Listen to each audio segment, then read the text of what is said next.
What is going on, everybody? I go by Philly Mike, host of the Philly Talk podcast, but you know what we do. We got the Battle Birds podcast, the best pregame and postgame on YouTube, regardless how our team plays. Let me start by just saying this.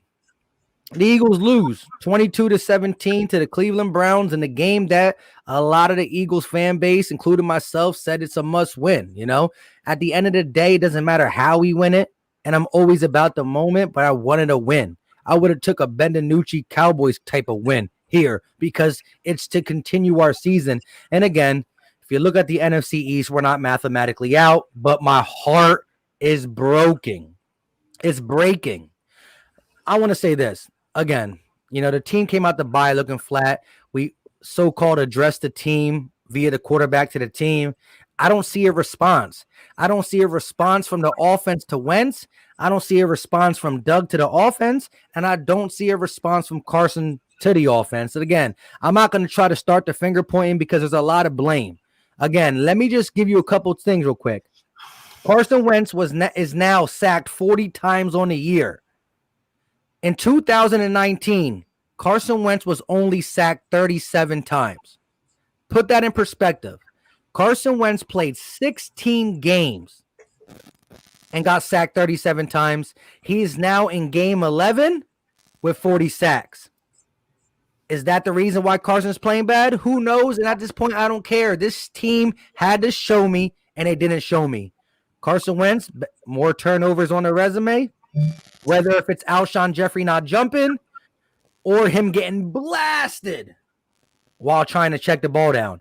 And a lot of people are going to say about the Rager being open. I want to look at that on the All-22. The replay did show me like he was open, but again, I don't like to pass criticism because there's enough criticism that's going to get passed on this team before I judge. But let's just say this.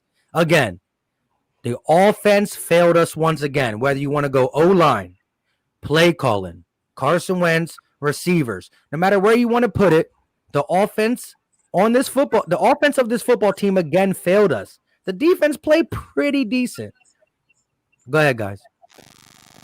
Go ahead, Steve. What's good, everybody? Steve, K-City Sports. Hey, look, man. I thought the beginning of this game said it all. We put the ball in the running back's hands. We moved the ball. We had an unfortunate fumble. It sucked. Definitely in the red zone, not something you want to see. It bothers me, though. Mike, you said it backstage. How many times we run the ball in that first drive?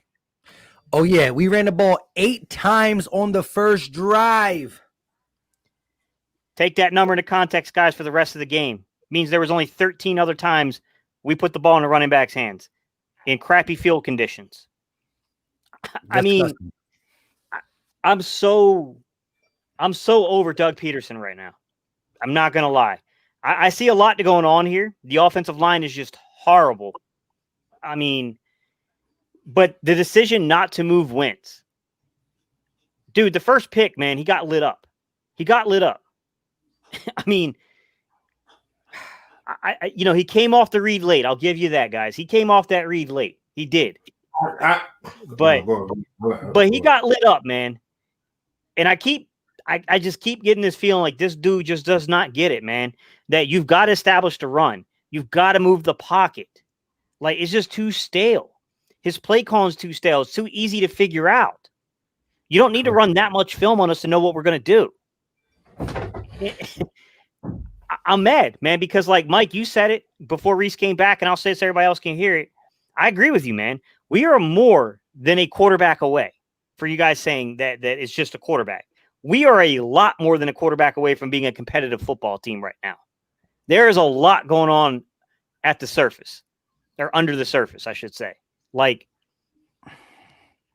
this is just a bad performance, man. I don't even know what to say until I can see the film on this game because it's just too ugly to try to zone in on one thing right now. And real quick, before Fresh goes, the conditions were bad, so it's hard to grade. Like, if you're trying to grade individuals, it gets harder under conditions. That's why the strong football teams win in the rain. The tough, the mentally tough, and we're not none of them. So go ahead, Fresh. That. What's going on, man? You know what it is. It ain't Philly Fresh today. It's the general. Let me take hold on. Because y'all know what I'm in the general. I gotta put the hoodie on, man. You know what it is, man. Listen, let me tell you something. Doug Peterson freaking stinks. Lane Johnson was not good. Lane Johnson was not good. But Peters, oh my gosh, how bad was he? Listen, let me tell you something. It's crazy that the little spurt that John Mailata came in, he was better than Peters.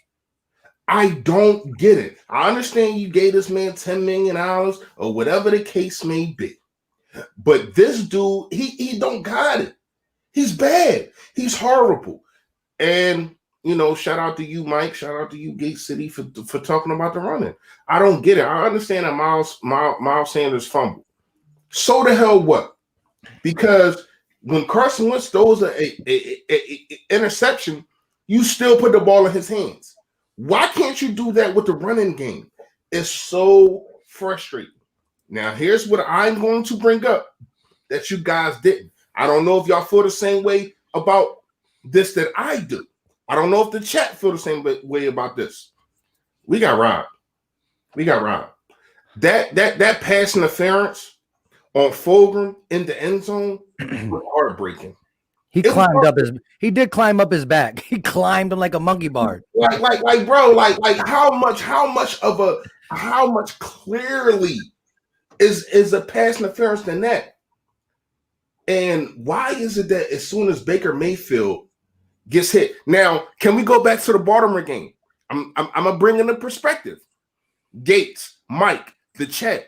I want y'all to follow me on this. Remember when Carson Wentz was running with the football? He got hit.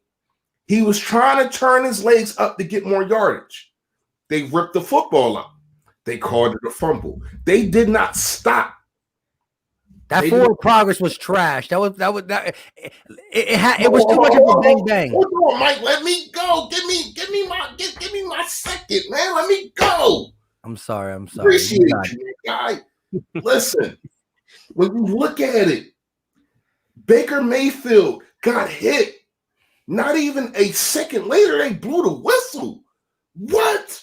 And he fumbles the football. That was so deeming that like when you're a defense, because I don't play defense, I play linebacker. When you are a defense and you see that, it just hurts so bad because it's like, dude, and then you can't even challenge it. It's an unchallengeable play.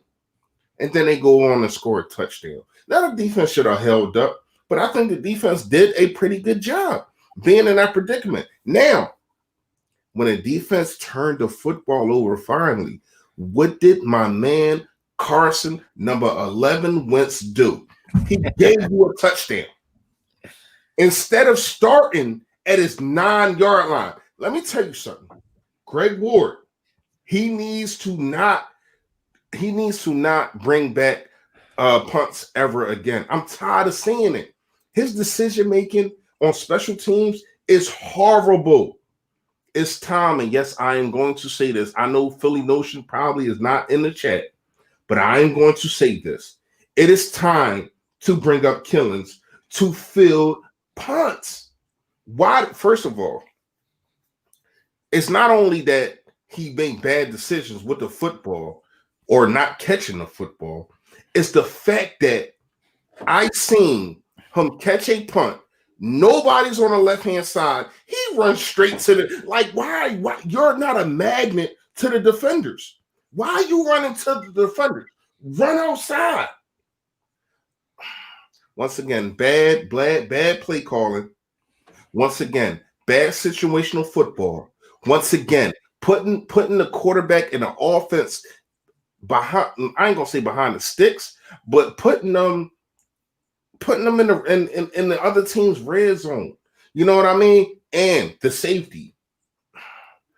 I know people going to grind Carson Wentz up saying he should have got rid of the football. But you want to know why he didn't? Nobody was that hell open. Now, maybe he should have threw it away, but can't in the pocket. It would have been a safety any damn way. Correct. You got, yeah. Go ahead, bro. I'm done. I just want to say this real quick before we get into some more deeper thought, interact with the chat and all that. Look, this was a game that we just needed to see something, not from any individual players. If you were looking for Carson Wentz to have a breakout game, if you were looking for Doug Peterson to have a breakout game, no. We were just trying to secure the win. When you play a football game in ugly weather, it's that grinder type game. It's who wants it more, who plays cleaner. The field position matters more when it's raining a tsunami. If Carson Wentz is throwing these passes in bright, shiny days in California, it's a lot different. And I'm not going to give Carson an excuse. As you guys know, Philly Fresh grinding me up for being a little bit harder and saying Baker had a better season so far, who had 0 touchdown passes in this game, and he's dancing. He's dancing because we are set up to lose. Look, I said this, and Gate City elaborated on it real quick. 8 runs in the first drive. If you look at the Philadelphia Eagles running back situation, you got 16 carries for Miles Sanders, and you got 5 carries for Boston Scott.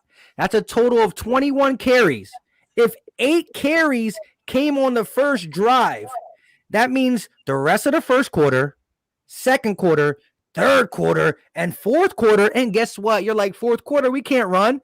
There was times in the fourth quarter where we were down by 2. 2. A 1-possession game. And we ran the ball because we all can do math. I'm a little drinky, but 13 more times. Unacceptable. This offense is unacceptable.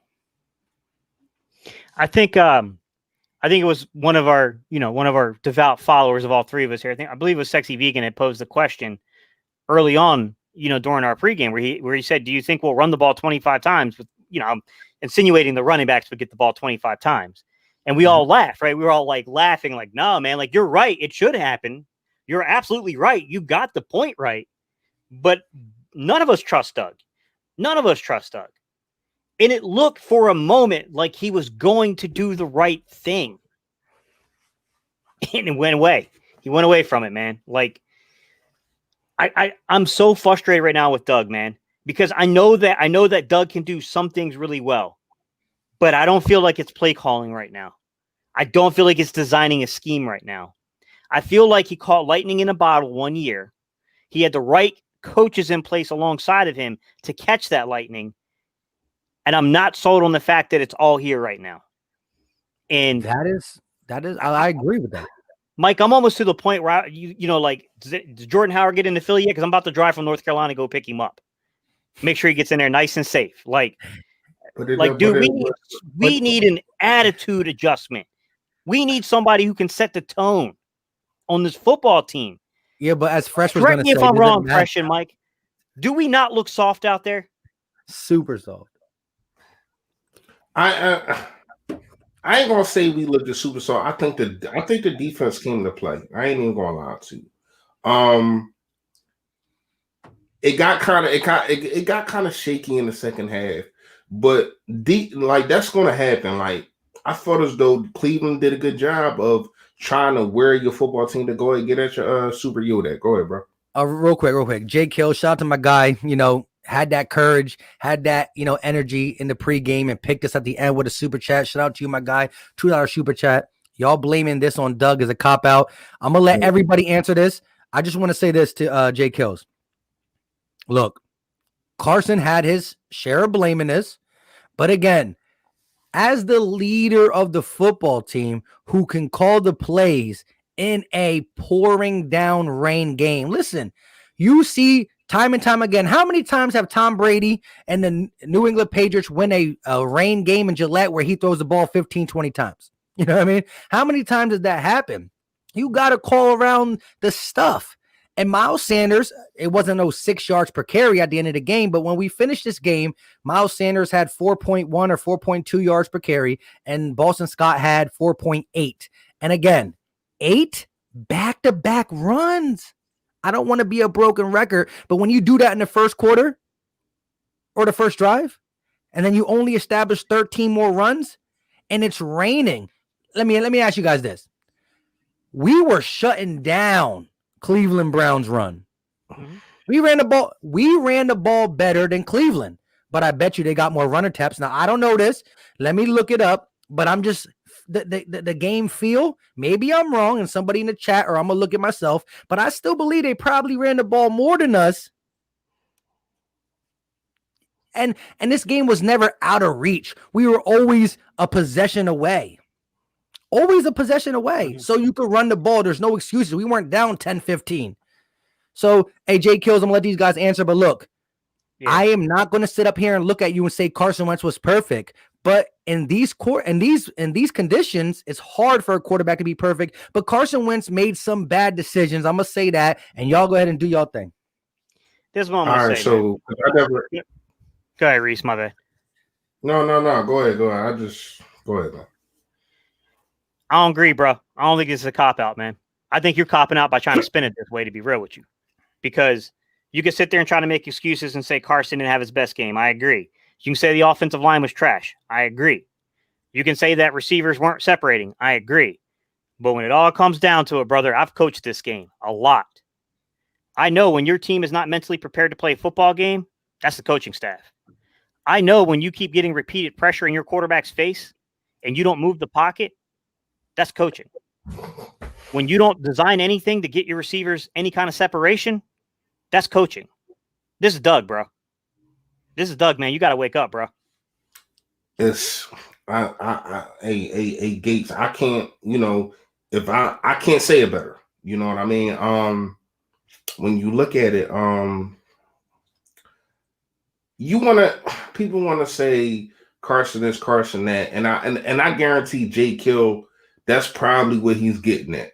He's probably saying this on Carson because when you look at the paper and you don't really break down tape and you don't really look at the game, you're saying Carson wins 2 picks. Wow, again.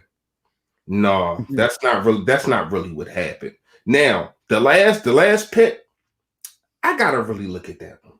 You know what I mean? You want to say Alshon Jeffrey should have fought for it. All right. But I just felt as though Carson Wentz at that point, he was just pressing the issue. You know what I mean? As he does, as he gets into. The first pick, not on him. Now, what I can say is I looked at that play, and Gates, I know that you say you need to look at the tape. Nah, listen to me. I'm going to tell you what happened.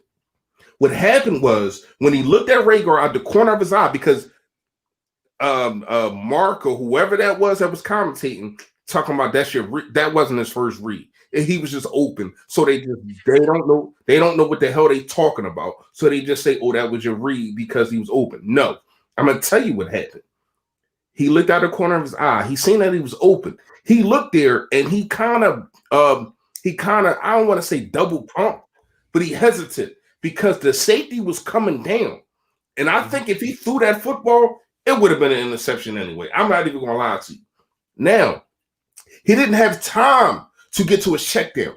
Once again, Steve, Mike, what do we ask of Carson Wentz? If it's not there, check it down. He tried to check it down, and he couldn't do it. He got hit from behind. Like, I just need people to understand what's going on. It's just not the quarterback making bad.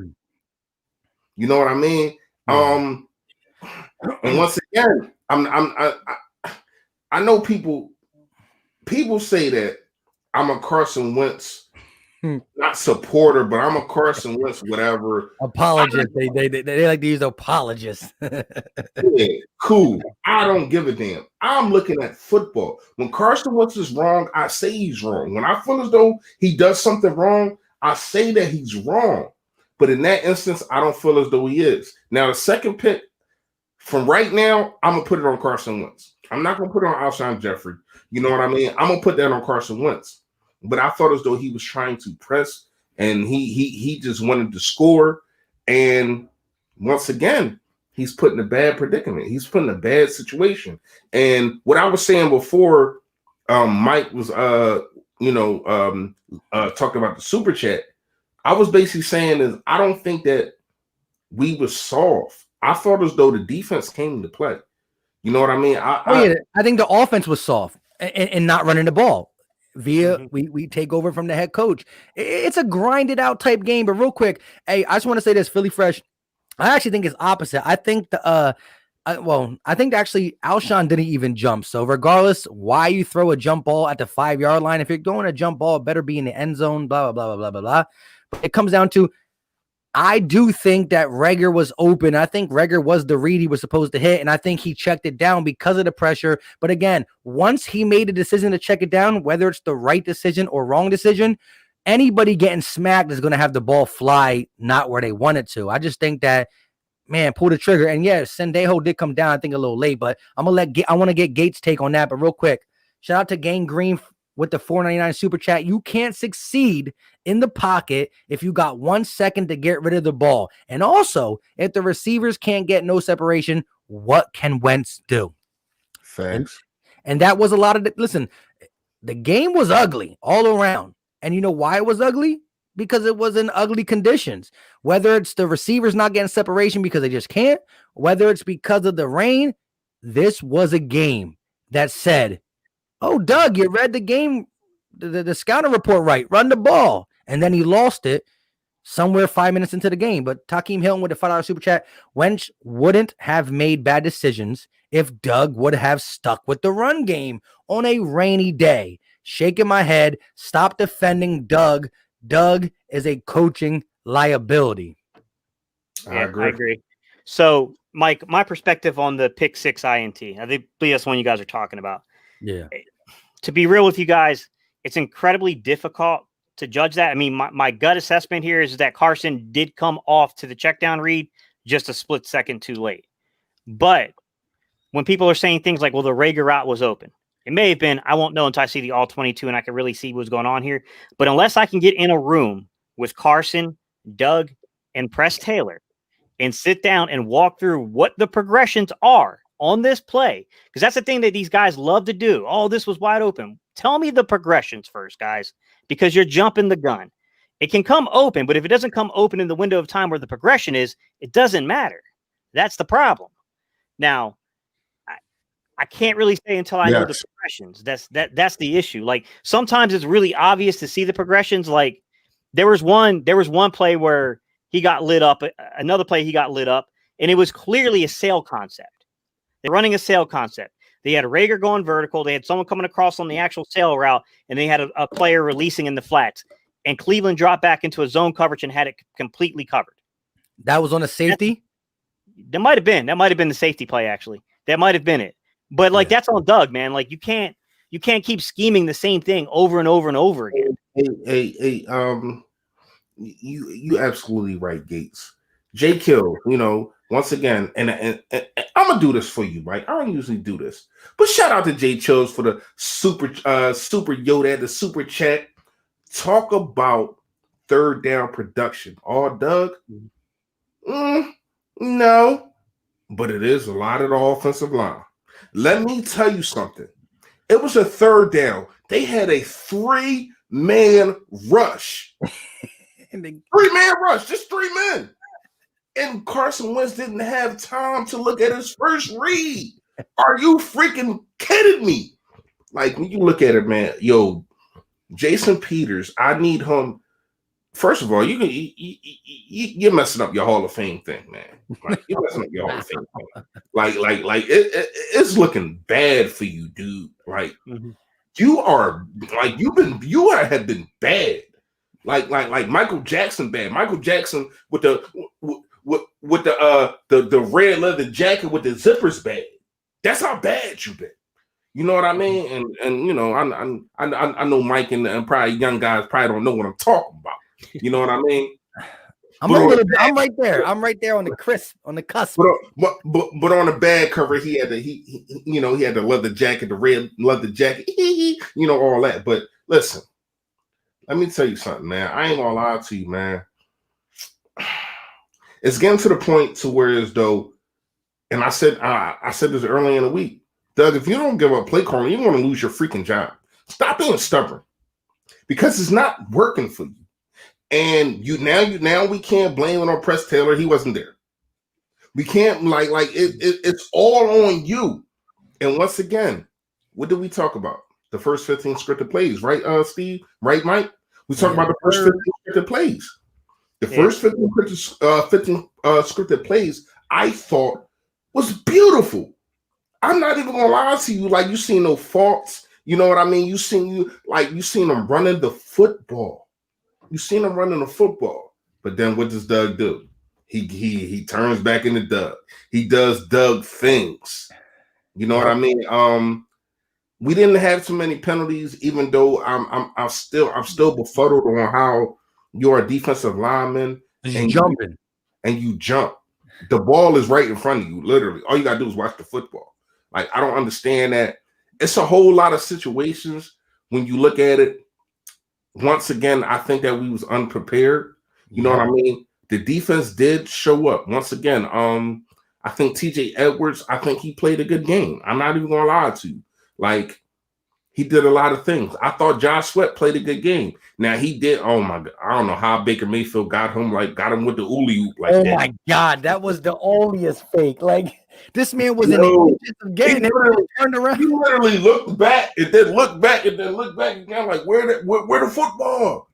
But that would have been a big sack. Yeah, that would have been. But other than that, I thought Josh Sweat played good. Derek Barnett went out. Fletcher Cox went out. I hope the best for them. You know what I mean? Jason Kelce went out. And I want to give y'all. I want to hear y'all take on this. How do you feel about Jason Kelce just being stubborn and saying, "I'm not going in the tent"? You don't have nobody on the sideline and say, "Dude, get your behind in the tent."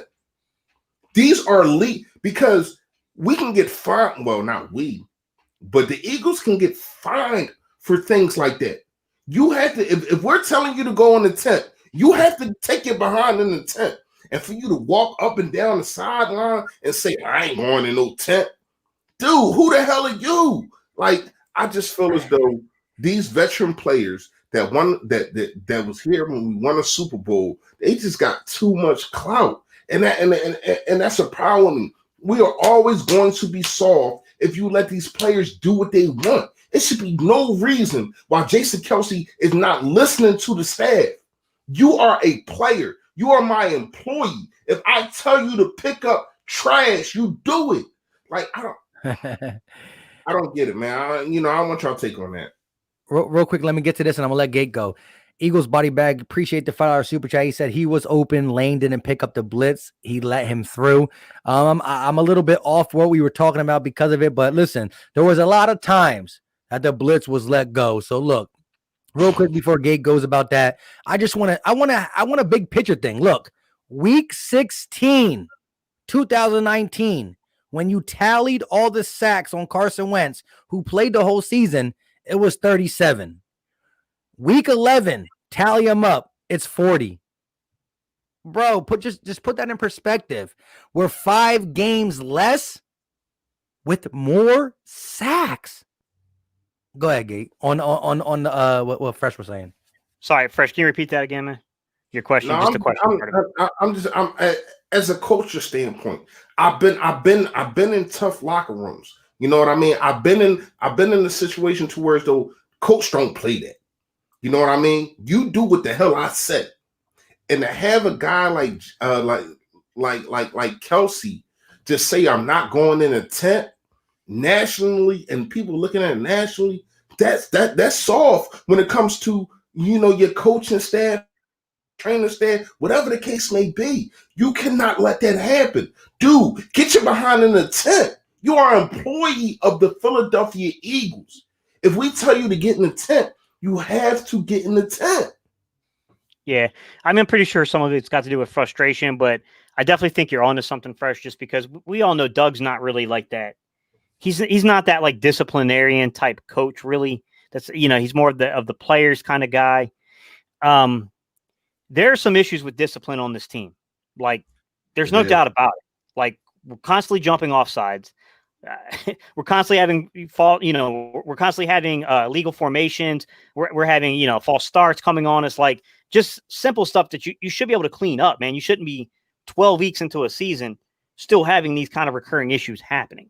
So, I mean, there's certainly some discipline issues going on there. We can get into, is that creating some of the stuff we're getting into? Like, I saw Jalen Williams put a comment up in regards to third down. And he said, everyone wants to talk about, was that Doug on third down? the question you need to ask yourself is why are we facing so many 3rd and longs? That's a pretty good question. Like, this is one of the reasons. Go ahead, just read that stat real quick, and then we get it. Browns running backs 33, Eagles running backs 21. Like, there's so much going on. You can clearly see under the surface. I see people going back and forth in the comments. I don't really like to get involved in that stuff, but I did see a couple where some people are saying, like, look, Frank Reich won us that Super Bowl. Some people are saying, like, oh, these people are being, blah, blah, blah. They want to get rid of a Super Bowl winning coach. I think you're misinterpreting what we're saying to begin with. None of us are saying that they should fire Doug outright. We're saying Doug needs to give up play calling. So you're misunderstanding something right from the start. Yeah. But number 2, I got to push back a little bit on the Frank Reich won us the Super Bowl. I think what is apparent is Frank Reich was a very large reason why we won the Super Bowl. But Doug deserves credit in that too. Because he still called the plays. And I would never take that. I would never ever take that away from Doug. But I see a couple people. I see a couple people might ask and like, never mind. I ain't gonna get that. But you know what I'm saying? Like Doug deserves credit for that. But guys, you can't sit here in the same right and say that you're trying to tell me you think this is all Carson. I'm not saying Carson is blameless. Like Carson deserves blame here. Carson has not been good this 2020 season. But this is a lot of system-based issues. Hold up. Has he been better than Baker Mayfield? Yeah, I think even in this game, if you look at Baker Mayfield was straight garbage juice out there. I know. He didn't play good. It was horrible. Did you see his first 4 passes? Yeah, they were Uggs. They could have been picked. You want to talk about oversells and all that? Yo, he is not good. I'm sorry, he is not good. Nah. But when you got an offensive line that has stability, yeah. Go ahead, Mike. Go ahead, Gate. Take this super chat. Gangrene, what's up, man? We appreciate the super chat, buddy. He said, I think the first time they get Wentz out of the pocket, he throws a beautiful pass to Richard Rodgers. But after Doug goes away from it, I don't know. Well, yeah, that's part of it. That's what I'm saying about needing to breathe life into the system. Is that we're getting, you know what we're talking about, Reese. They're getting so much pressure in Carson's face. And it's not even that he's getting rolled out, though. He's not getting rolled out.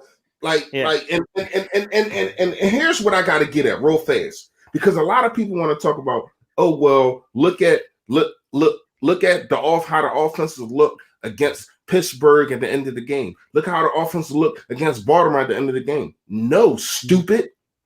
It was Carson Wentz getting out of trouble, getting out of sacks, and sitting there rolling out the pocket himself. He wasn't being rolled out by his coach. It was him getting out of trouble, rolling out, and then throwing the football.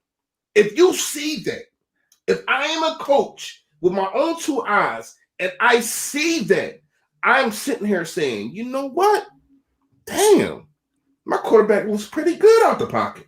How about I get him out the pocket when I got dudes like Jason Peters getting barbecue chicken, Lane Johnson, barbecue chicken, Matt Pryor. Why are you on the freaking football field? Hang on. Hey, take that from these Brown fans. Hey, for you dumbass Brown fans saying that Baker didn't throw 2 picks, the hell he didn't. They got dropped. Yeah. Hey, look, real quick. Trey Brown. That nonsense.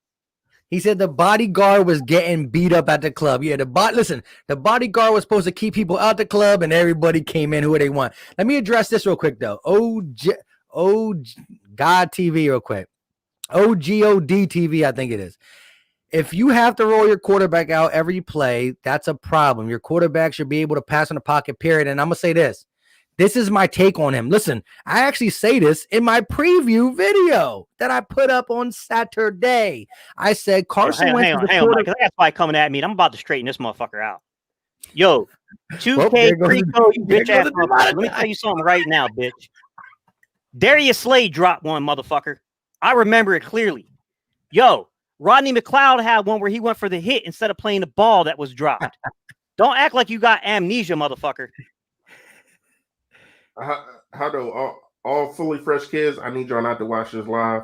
I got my guy going in right now, and he's. All right, look. I want to go. I want to go back and say this. Look. I don't know about. I'm not going to speak for everybody on this panel, but I'm going to give you my. Can you count like for real? You dumb motherfucker. Do you know how to count 1 and 2? Darius Slade was 1. McLeod was 2, motherfucker. You should have learned that in kindergarten. Nah. Yeah. But to be fair though, Gates, they didn't make the play. It didn't happen. So if it didn't happen, it didn't happen. But we're talking about the way that Baker. No. I get what you're saying, but if I'm numb, I could always rebuttal and say it didn't happen. You know what I mean? Because Carson actually almost threw a pick too that was dropped too. You know what I mean? Right. I understand that. I get what you're saying. But I'm saying you can't sit there and trying to discount talking about he didn't throw any picks, bro. He didn't throw any picks because defenders didn't come up with the play. The play was there. He made a bad read. Let me just say one thing. At the end of the day, both quarterbacks were not good in this game. You got the 2 touchdown Carson Wentz. So he got 2 touchdowns, Baker got 0. He got 2 picks, Baker got 0, but Baker got also 0 touchdowns, which again, you could play both ways. And Baker had a chance to get one. He overthrew the guy by a nice chunk. So look, both quarterbacks were bad. But to go to Carson Wentz, listen, this is a very hard game to just judge him flatly because of the rain. But again, I said this in my preview. My preview was talked about this. You got to get Carson Wentz out the pocket. Once you start doing that, this man gets confidence. Listen, you hear announcers say it. You hear coaches say that press conferences, let's get my quarterback in the groove. Even the Aaron Rodgers, the Tom Brady's, the Drew Brees, they want the little 3-yard, 5-yard, 3-yard, 5-yard. They get that, they start feeling themselves, and they go deep. Here's the thing. The way to get Carson Wentz in the groove is to roll him out early. I'm not talking roll him out every play. It's physically impossible to roll a guy out every play. But you roll him out early. You get him to see a clear field, use his mobility. He gets some stuff going. And then you can drop him back and he can throw a dime to TF13. He can throw a dime again, listen. For people who hate Carson Wentz or love Carson Wentz, let's just be honest. Carson Wentz has always been high and low. Even in 17, he missed some high and low. But he's the quarterback that if you got the run game, if you got the play calling, he's going to make it. I got to go out this dude, bro. I got to go out this dude, man. Yo, 2K Crico. You want to talk about us being... Hey, who is it? Hey, Gates. It's Van Turkey. Real fast, Gates. Who is it? I don't know who you're Bring him on. Ask him, do he want to come on? Because we be too much cursing. Hold up, though. Look, at the end of the day, what I want to say is this. Carson Wentz is a guy who missed high and missed low in his MVP season. But what he does is if you play to his strengths, he's going to miss some, he's going to make some, and he's going to find a way to win. And that's what Carson Wentz has always been about. He's not the Tom Brady, the Drew Brees that drop back in the pocket and pick you apart. He's the guy who rolls out, uses his mobility, uses his athleticism, use his big arm, and then once you get him comfortable, well, that's when he drops back and hits a couple dimes in the pocket. So what I'm saying is, look, Carson has been bad, Doug has been bad, but this is the bottom line. Stone Cold Steve Austin said so. Here's the bottom line. Carson Wentz is a $100 million guy. Doug Peterson is a coach. It's going to come down to one of these twos got to either give up play calling or one of these two got to go. I think Jeff Lurie, I'm not speaking for him, but I'm going to say that his $100 million spent, he's going to try to milk it and see. So no matter how bad you feel about Carson Wentz, this is what I'm saying. I will say when Carson Wentz stinks, he didn't play good. I will say when he's good, he didn't play good. But Carson Wentz is not leaving his team in my eyes for the simple fact that they're going to try to exhaust every option.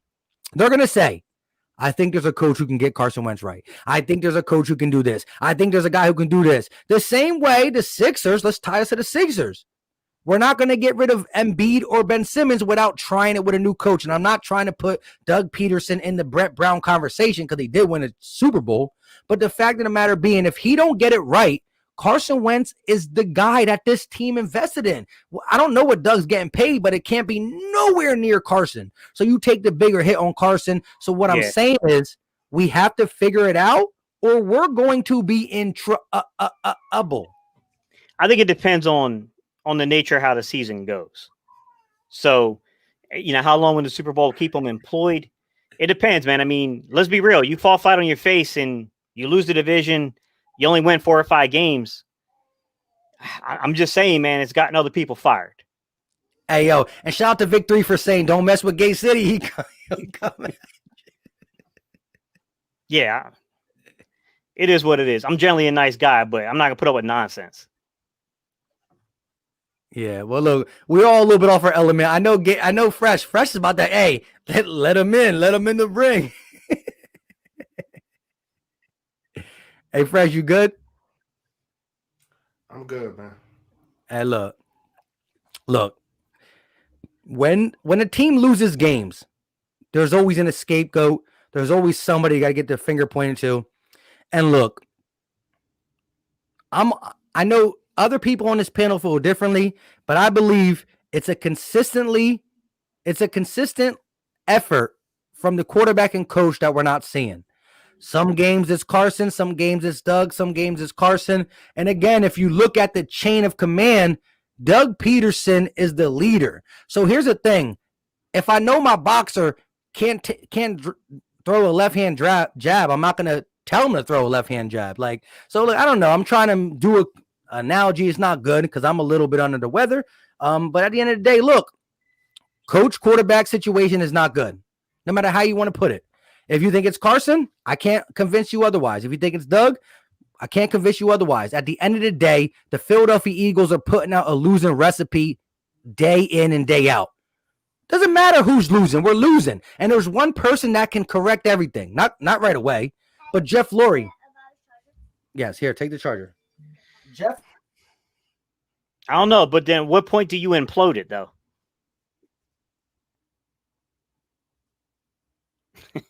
All right, Reese, I'll ask you. At what point would you implode everything? Coaching, the team? The problem is that we're locked up in terms of the salary cap.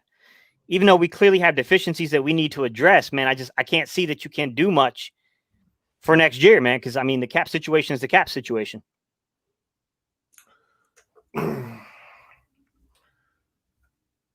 Gates, I ain't gonna lie to you, man. Like, it's one component to me, I think, that can switch this whole thing around. The whole thing, everything that's going on. Doug just got to give up play caller. I don't care if it's Deuce Staley. I can't hear you, Mike.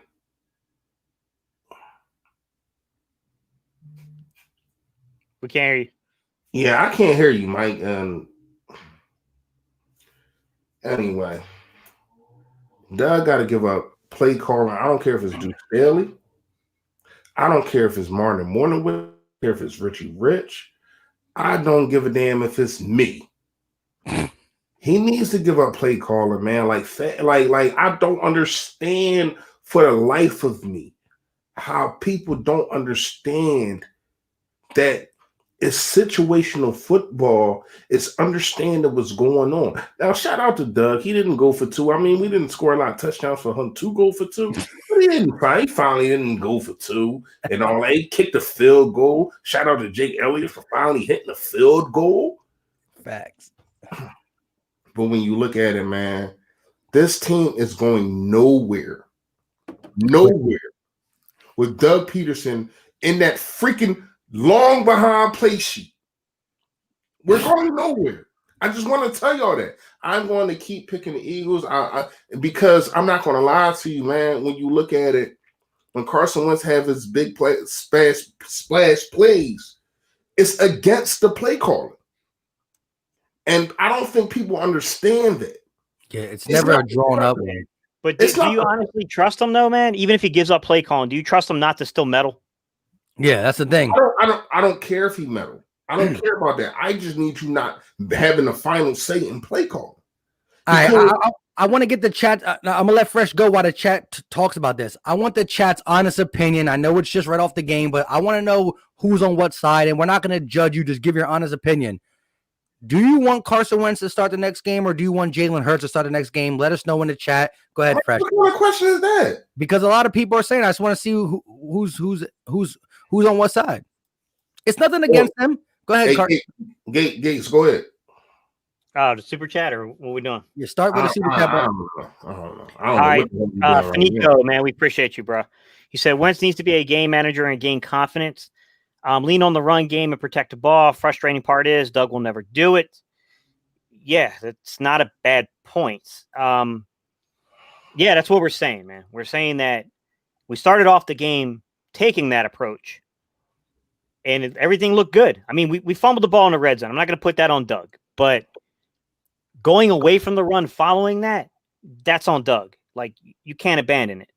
Like, guys make mistakes. It's wet conditions out there. Sometimes the ball pops out, man. Like, it was unfortunate. We probably should have put points on the board on that first drive. We didn't. We consider and talk about all the missed executions because it's like we said, guys, there's a lot going on, man. There's a 14-point swing between the pick six and then giving away those points there. That's a 14-point swing. We all know that. But it's just that this team seems like it has no identity at all. I don't know what I would call this team's identity currently. I mean, it's a West Coast offense with spread concepts that are built into it. Nothing we do particularly well. We try to pass from the pocket. We don't have the greatest O-line in the world right now. It gives up entirely too much pressure. We put ourselves behind on down and distances and on the scoreboard, which then causes our quarterback to press, which causes really bad decision-making. Like, we're just bad in all phases of the game right now. It's just facts. And I just want to say this. Hey, OG, and listen, I'm going to have look, I appreciate you, my guy. All I'm going to say is this, though. In a rainstorm, listen, here's the funny thing, real quick. Doug Peterson and this Eagles offense ran Miles Sanders, week 1, 20 times. So week 1 versus the Washington football team in September weather, we ran Miles Sanders 20 times. Now, Carson Wentz looked bad in the second half, and we lost that game. Okay, we're talking about Doug, though. So Doug ran one running back who wasn't there for training camp 20 times in the first game. And in a rainstorm, rain, go away, he ran him 21 times. As you see this, though, across the field is a Cleveland Brown team who wants to run the ball. However, the Eagles are stuffing the run. Besides that fourth quarter or third quarter 50-yard run, which it happened because they kept grinding at it, we were shutting the run down. Doug Peterson was running the ball effectively and only ran the ball 21 times. So what I'm saying is this team was successful under Nick Foles, under Carson Wentz, when we had the third leading Russian offense. That's Carson Wentz.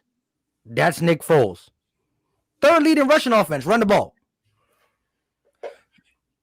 We haven't had a quarterback that's going to drop back 50 times every game and win you the game. It's just not it.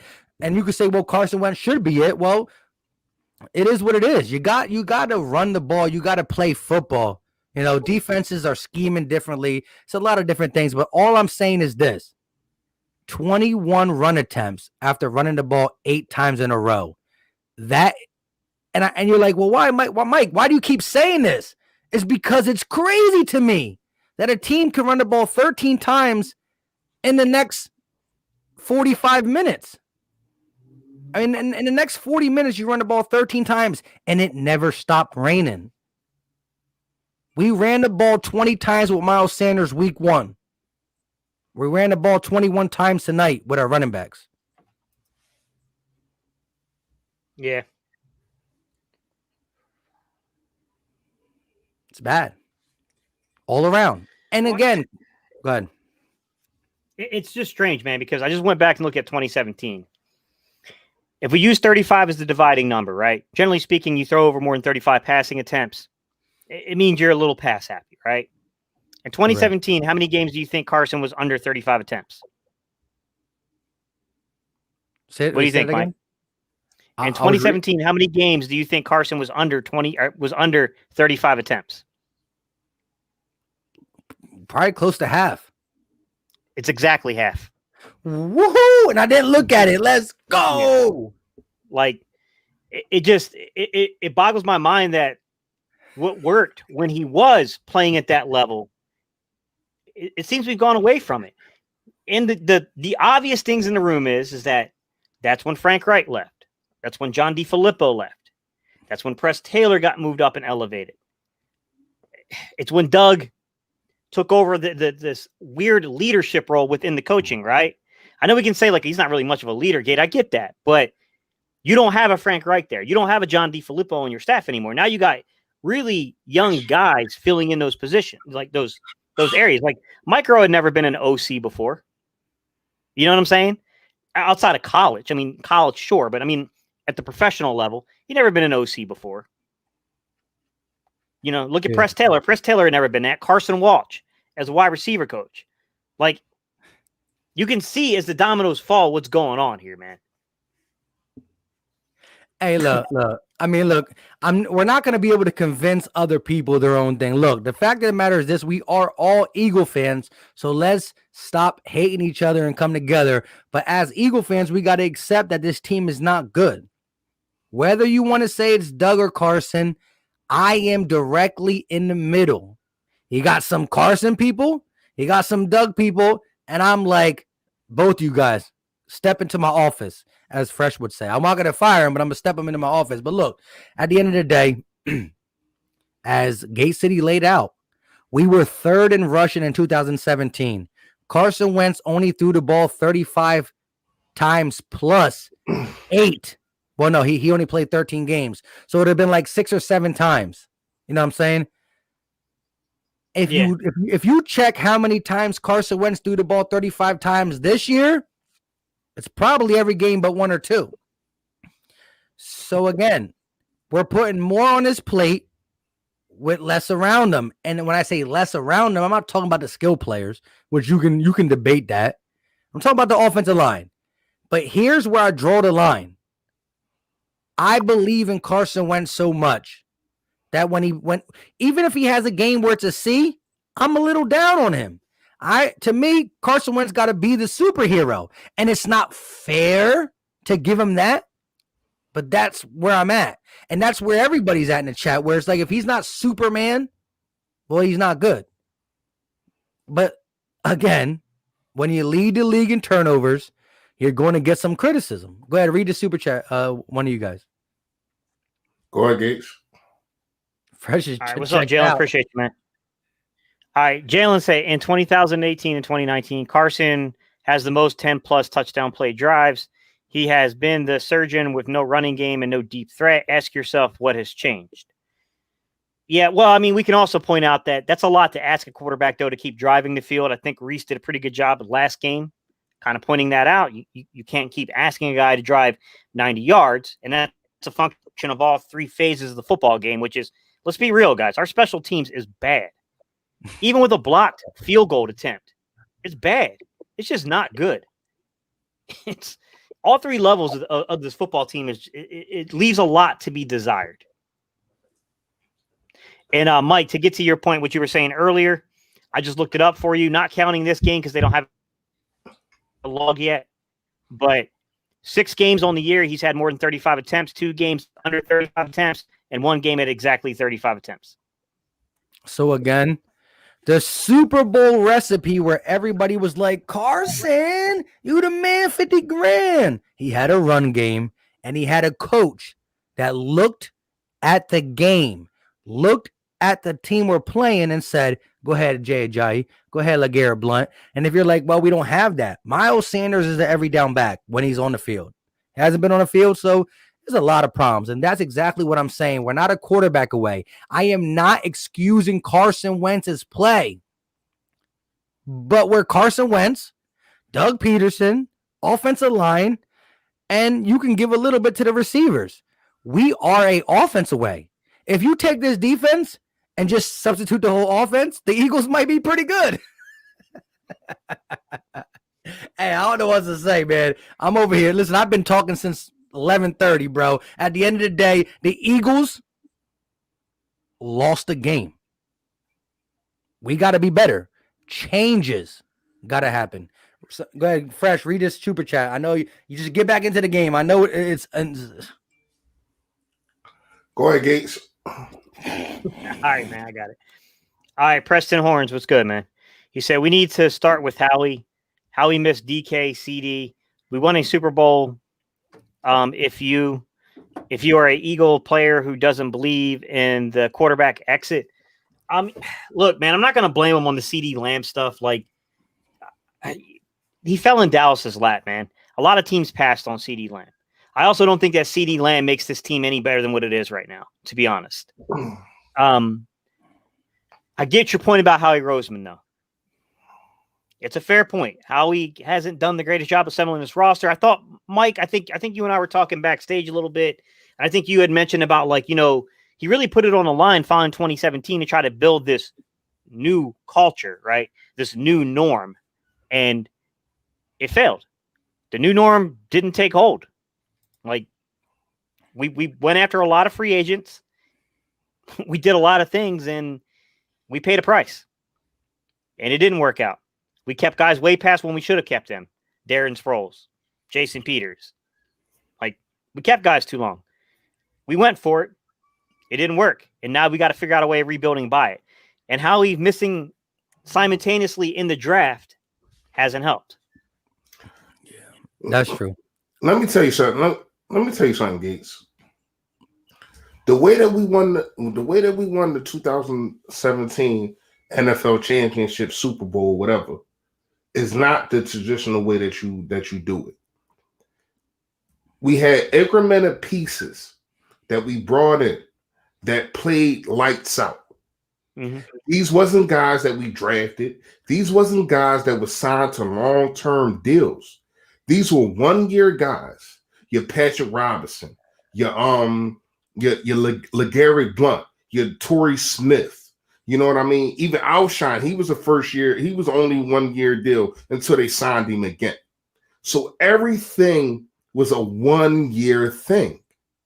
It wasn't like we built a culture to have a Super Bowl contending team, because we've seen in the last 3 years, we have not been a Super Bowl contending team. Now, have we been to the playoffs the last 3 years? Yes, we have. But when you look at it, we needed the Vikings to lose. We needed Chicago to beat the Vikings. Yeah, we needed some stuff. So we backpedaled into that one. Last year, I don't think that we backpedaled. I think that we took the NFC East, whatever you want to call it, right? Yeah. So when you got that and you look at it, you still got dudes like Howie Roseman, Doug Peterson, beating their chests, saying, we won the Super Bowl because of me. All the things that we have been saying is a detriment to this team. Because I have been saying at the beginning of the season, yes, me. Look at it. We did this and we did that. I need to apologize to the chat. I want to apologize to everybody that's watching. I don't know how many is in here. But shout out to all of y'all. I want to apologize to y'all. I had put Doug Peterson as a top 5 coach in this game. I am sorry. He's not. And I don't think that he cannot, that he shouldn't be. You can still be a top 5 coach and you don't got to call plays. That's my only thing with Doug. I think in a situational football. And because I'm not going to lie, we talk about Carson Wentz got to overcome some things. Doug Peterson got to overcome some things too. You got to overcome. Are you freaking kidding me? Howie Roseman, you get to pick who comes up from the practice squad? Why? Who the hell are you? Did you ever set foot on a football field? No, you haven't. Unless it was to talk to somebody. Like, I understand. Doug Peterson got a lot to deal with, and he's just trying to hold on to that little bit of power that he got. Once again, let's talk. Defensive coordinator, hire before you. Offensive coordinator, hire before you. You know what I mean? So when you look at it, man, I get it. But when you look at it, are you trying to will your way into saying, I can overcome this? Or are you trying to have your football team win That's that's the thing that I don't understand. You come out, you want your quarterback to be a game manager, but you don't manage the game. You want to talk about. Can we talk about this? Because Gates, I could have swore you talked about this. What did he say in his press conference? I ain't going to start rolling Carson Wentz out. Didn't he say that? And what did you say? And what did you say, Gates? Thanks, Doug. Now everybody knows that. So what? Did he try to put a wool over our eyes and Cleveland eyes? Because Gates, did you see any rollouts? Mike, did you see any rollouts? Maybe no, one or two, maybe a half or two. Yeah. Like. This is what I need. This is what I need Doug to do. Number one, give up play calling. Number two, have somebody else write what you're going to talk to. Have somebody else prep you on what you're going to say to the media, and stop going on WIP. Because you come on there, you try to act like you mad. First of all, that was a bunch of bull crap. I'm pissed. I'm pissed. Yeah, Mike, and Mike, I commented in your video and I said, because I listen to that station all the time. I know the only reason that he said he was pissed and all that because he heard what Angelo said before that.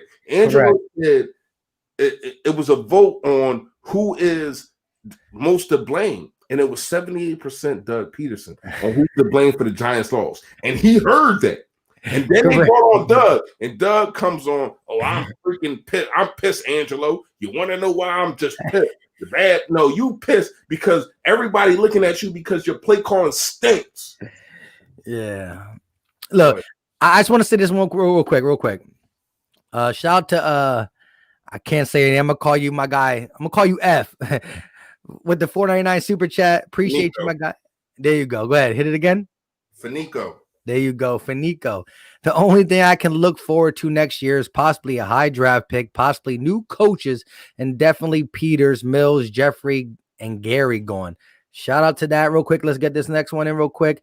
Beyond Driven with the $4.99 super chat. Doug needs to lose his job. He's too stubborn. Where was the rollouts and where was the run? It was there. He used the whole run up in the first drive. Listen, Doug Peterson got 20 run calls.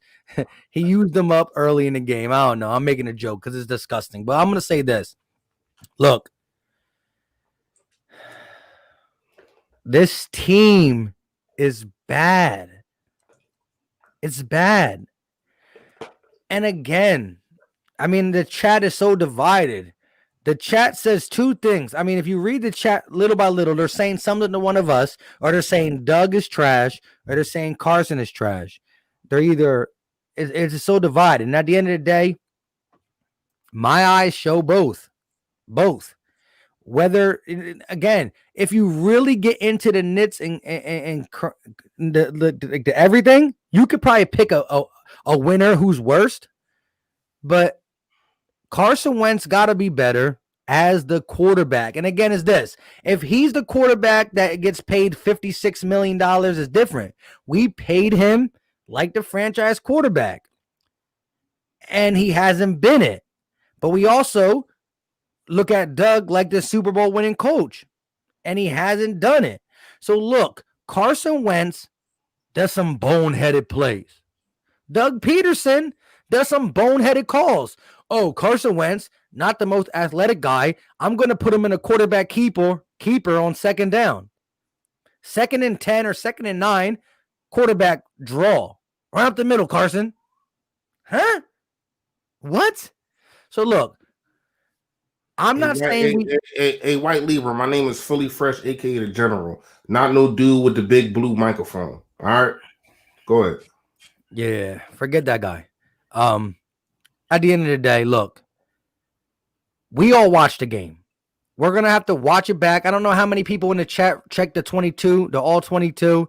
I know some people do. Some people wait for other people to put it out. But look, we're going to have our dissection of this game. But look, Carson Wentz didn't do nothing spectacular. But you're also talking about a rainy game where Doug Peterson started his game with a perfect game plan and run the ball. and it switched. Look, myself, do I think Carson Wentz can fully win us a game by himself? No. The way Carson Wentz is struggling this year, he cannot win us a game by himself. So if you want to say that Carson Wentz is a $100 million man and he should win the game by himself, well, then you have it there. But listen. Wait. What? I said Carson Wentz is not playing good enough to win the game by himself. No quarterback can win a game by himself. Mike, that don't make no sense. No quarterback can win the game by themselves. Like, what does that even mean? All right. What did Carson do the last 4 games of last season? He put the team on his back.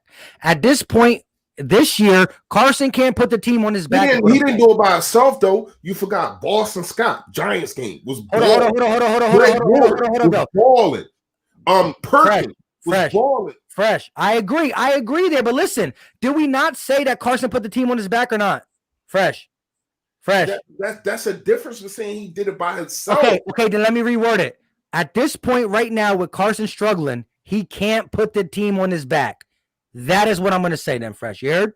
The way Carson put the team on his back last year, he can't do it this year. But that's not to discredit Carson as a player. We need to just be better all around. Fresh, can Carson at this point put the team on his back? Again, like against who? Like what do you talking about for this stretch? For any game going forward. The Cleveland game. Did he put the Giants game? Can he do it? Not this year. We'll see. I mean, what else do we got? like when you look at it, what else do we got? Like, but even in them games, Doug Peterson was running the football. Like we want to say, see, here's the thing: when a quarterback puts a team on his back, hey, Gate, get the pass run ratio last year. Go ahead. Why Fresh goes? All right, go Fresh. No, go ahead, Gates. Go ahead. No. I'm only asking him to look it up because he's quick with looking it up. Go ahead, Fresh.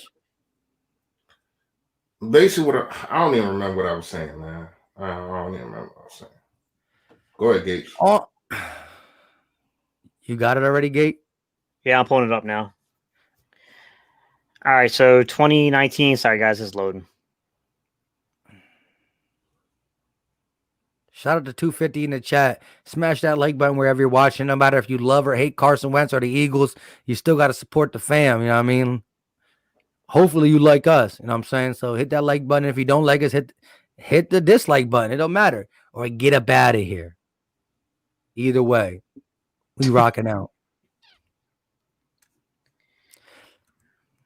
And Wyatt Lowe's Fresh. I just want to say, look, what I'm saying is Carson Wentz is struggling.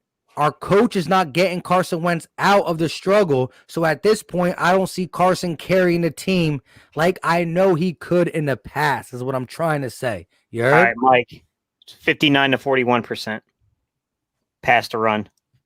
So again, we didn't run the ball that much last year, but Carson was still able to find a way with practice squad players. That's what I'm saying. I'm seeing a different coach. I'm seeing a different quarterback. Maybe the quarterback is different from the coach. Maybe the coach is different from the quarterback. I don't know. It's up to you guys. 2017, for comparison, in 2017, 51 to 49%. Opposite? Yeah, 51% pass, 49% run. Close. We lost it.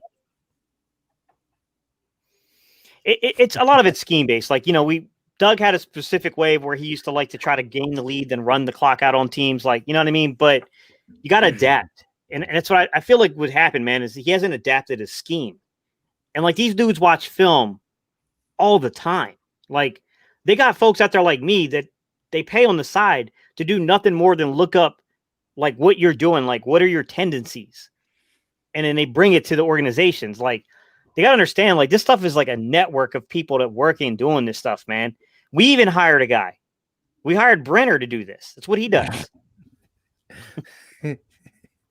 Hey, look, I don't know how much longer you guys want to go, but at the end of the day, shout out to Eagles fan keeping it real with the $4.99 super chat. Howie is going to make moves. Hello to Lincoln Riley. head coach next season. Wow. Going to a head coach from the college ranks. Look, all I'm going to say is this. I want the chat and Eagle Nation to stop blaming individuals and start just saying, we stink. We stink. I mean, and when you really look at it, you can say we stink because of this or that and this, but at the end of the day, we are now 3-6-1. Y'all got anything else to say off the 3-6-1? We are what the record says we are. I mean, we're a 3-6-1 team. I mean, we've played like one. We kill ourselves a lot of the times. We get better with the execution, but I'm gonna be real with you. I think we have to shake up the scheme. I don't think it's going to get any better this year, guys. I don't have any faith it's getting any better this year because I think you're going to need time to implement a new scheme. I think they need to reconsider giving other people like ability to call plays. Like, I mean, look, I'm not trying to pound the drum on different things here, but like Deuce Staley probably deserves an opportunity to be incorporated into play calling here. I'm just going to be real. I don't know why we don't take a committee approach. Deuce Staley is probably, besides Jeff Stoutland, the next guy with a lot of coaching experience in this league. You look at a guy like Press Taylor. I mean, he's green. He's a green coach. I mean, the dude's green. He's inexperienced. You know, Aaron Moorhead. I think Aaron Moorhead is something special. I think he's good, but he's young. He ain't had a lot of time. He ain't been here that long. Correct. Like, I think there should be more of a committee approach. You brought in a guy like Rich Grandrello. He's been an OC before. He's a long-term coach. He's been a quarterback coach. I don't know what we're paying Marty Morningwig for. I have no clue what this guy's getting a check for, but he's getting one. I mean, something's got to happen here, guys. Hey, Fresh, read the super chat and then elaborate on this or your just last thoughts, because I think we're pretty much ready to wrap it up. I get Wentz next year, but only with new coaching and GM. If he stinks it up next year, then we gotta cut our losses and move on. So he's saying Wentz deserves the second chance, but we need some new coaches. What you got? Anything to say about that? I mean, he's entitled to his opinion. So with that being said, Skip Bayless said Andy Dalton is better than Wentz. Ha ha hoo hoo. Who cares about Skip Bayless? Go ahead and give us your last take on this game. Give us like a little something. What do you your Eagles wrap up or whatever it is? I don't know. Go ahead, Gates. I mean, there's a lot of issues on this team, man. There's a lot of roster turnover that has to happen. I like Jalen Hurts as a player, but taking him in the second round, it was a huge mistake, especially the way that they've been trying to use him. Like, there's a waste to pick right now. Davion Taylor, I like the kid, but you're not using him. You're basically saying he doesn't have the experience to play, but you took him in the third round. You compound those picks when you had needs on this football team, big needs on this football team. It's a problem, man. This stuff's a problem. It's compounding, man. All this stuff keeps compounding here. There's a lot of personnel shortcomings here, right? There's a lot of stuff with the design in the scheme. I ain't going to sugarcoat it. Like, Carson has played better. He's had way better stretches than we've seen this year. He's not been good this year. He hasn't. But there's a lot of extenuating circumstances that make it really difficult to try to diagnose and do that. Like, you got to set this man up for better field position than he's been getting. And we've got to put him in better situations. It just feels like the way they're approaching him is like you're trying to fit a square peg in a round hole. That's what it feels like. We're trying to turn him into Alex Smith, and that's not who he is. That's what it feels like. Yeah, I kind of agree. Real fast chat. Nah, I ain't depressed. You know what I mean? I'm kind of mad. I'm kind of discouraged at a couple things. You know what I mean? I ain't gonna lie to you, man. Like, It's more Doug to me, and I can't emphasize that as much as I would like to. You know what I mean? When you look at it, man, it's like, dude, when are you going to get it? You're not going to get it until you're gone. You know what I mean? They say get it while the getting's good. Well, you're going to get it while you're gone.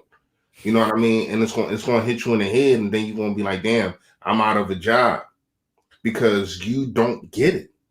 You don't understand. It's pouring down raining. Like, it's literally pouring down raining.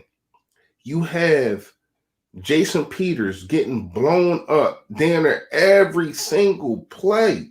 But he's doing good when it's come to running the football. You know what I mean? Even Lane Johnson, I don't know what's going on with Lane Johnson. I don't know if he's still hurt, but I never seen him get bull rushed like that. He literally got sat in Carson Wentz's lap almost. Like, I never seen that happen to Lane Johnson. Matt Pryor, what? Like, I don't even, why was he even in the game? Asa Salamalu came back. I gotta really do some tape and really break down what he did. I don't know if he had a bad game or a good game. You know what I mean? But when you look at it, man, what have we been since 2017? Offensive line, defensive line. This is where everything starts. This is where people get paid, and this is where you get your money's worth. We are not getting that. A lot of people want to say, oh, Carson Wentz is getting $100 million. I give you that. Is Carson Wentz playing like $100 million man? No, but is he given the opportunity to play like $100 million man? No, the hell he's not. Because things are not being fixed. You've seen Tom Brady just get demolished. He got demolished a couple games ago. What did they do? They came out and they fixed the problem. They ran the football more. They didn't get Tom Brady out the pocket, but the quick passes. Let me ask y'all this. Did y'all see any quick passes? Did y'all see anything schemed open to where as though it's 3 yards and you let your wide receivers or your playmakers make a play in the middle of the field, or even just in the field period? I don't see them all across the league. You look at game tape all across the league. You've seen dudes being schemed open and being able to make plays after a 2-yard catch. We don't do that. You know what we do? We do the same stupid ass a screen play from one side of the field all the way to the other side of the field to freaking Greg Ward. What the hell is he going to do? Listen, I ain't gonna lie, I'm pissed, man.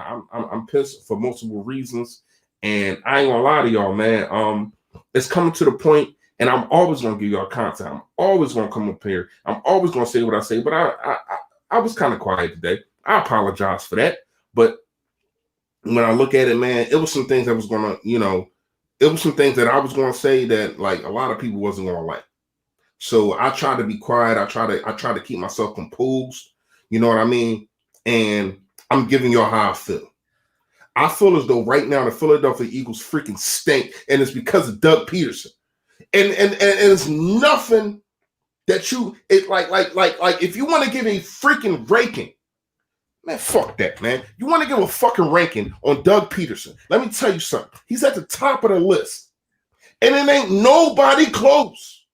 Doug Peterson, if it's 100%, Doug Peterson is at like 80 for me. I'm so pissed with this dude. I'm looking at it. I don't understand why you don't see what we see. Everybody says run a freaking football. Everybody says it. Everybody says run some screens. Everybody says everything don't gotta be up and out. Ain't that what I said in the pregame, Steve? What did you see? Mike, what did you see? Up and out.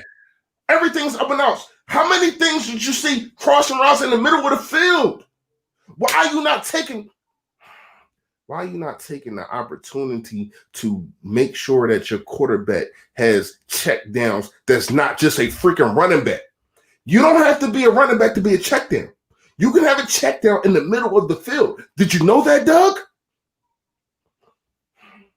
Listen, like I said, man, I'm pissed off. I'm not gonna lie to y'all, and I can't hide it anymore. You know what I mean? And the more and more I talk about Doug, people just think I'm trying to absolve Carson. No, I'm trying to just tell you.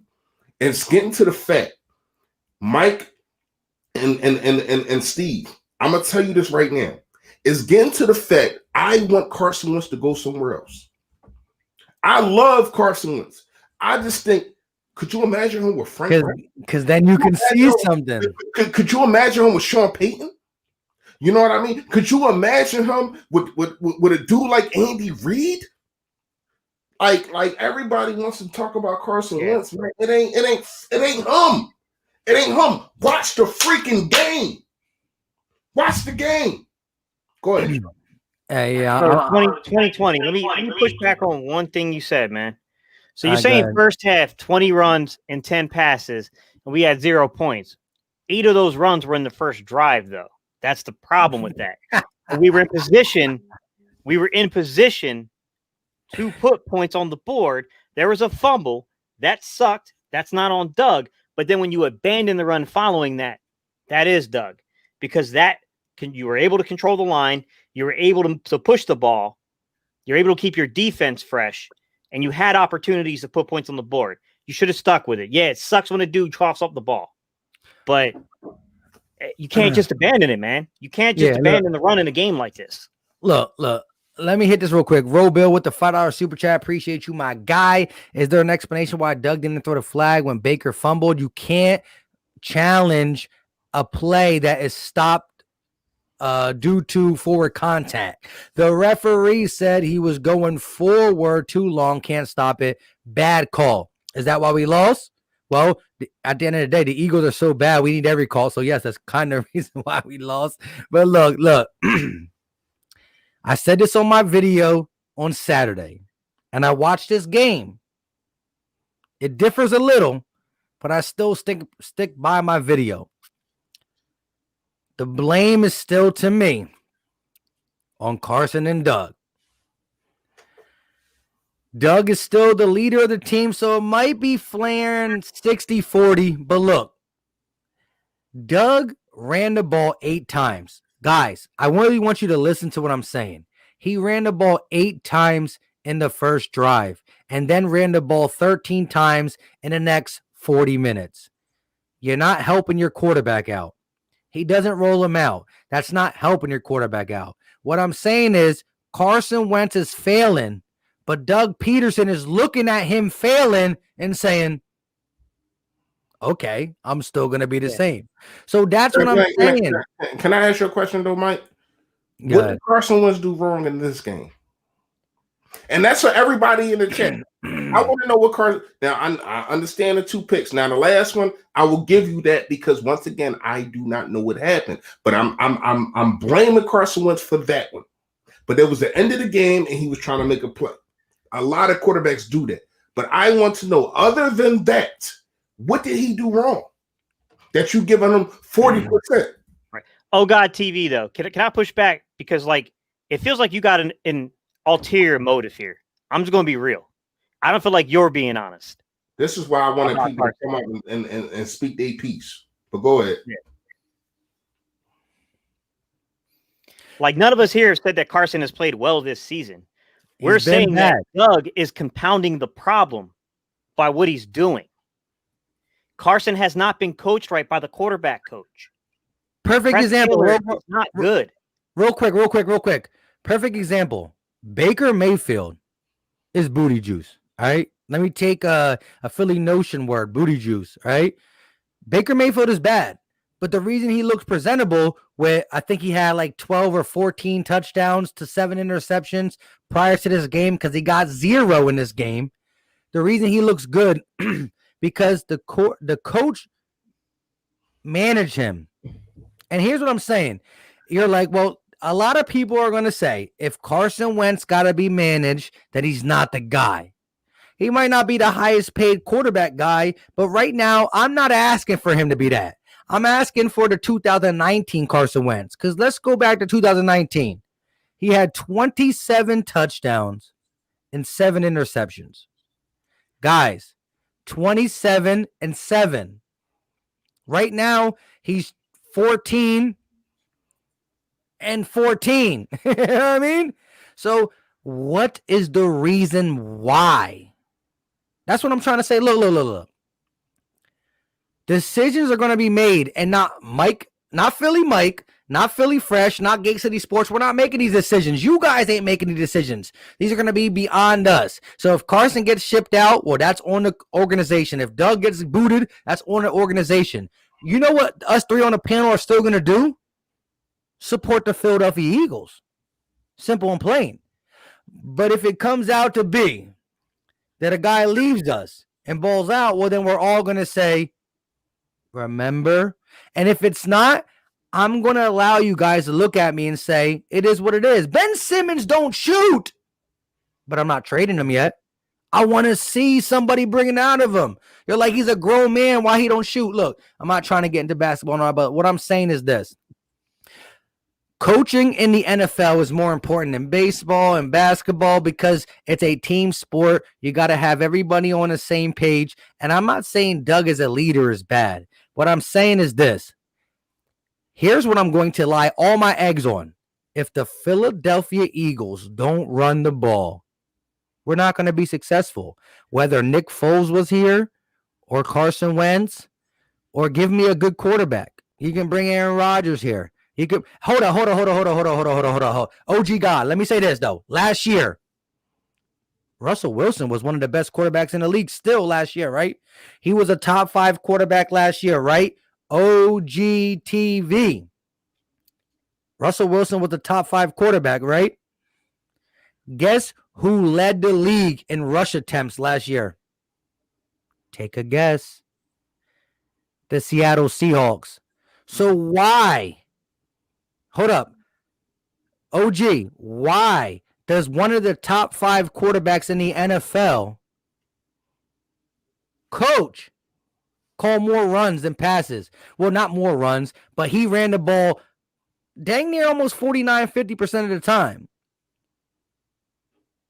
Pete Carroll, a Super Bowl winning coach, Super Bowl winning quarterback, says give the ball to Chris Carson and pound the rock. He started cooking this year, and it was all glorious until this 3-game stretch where he had 10 turnovers. Dun, dun, dun.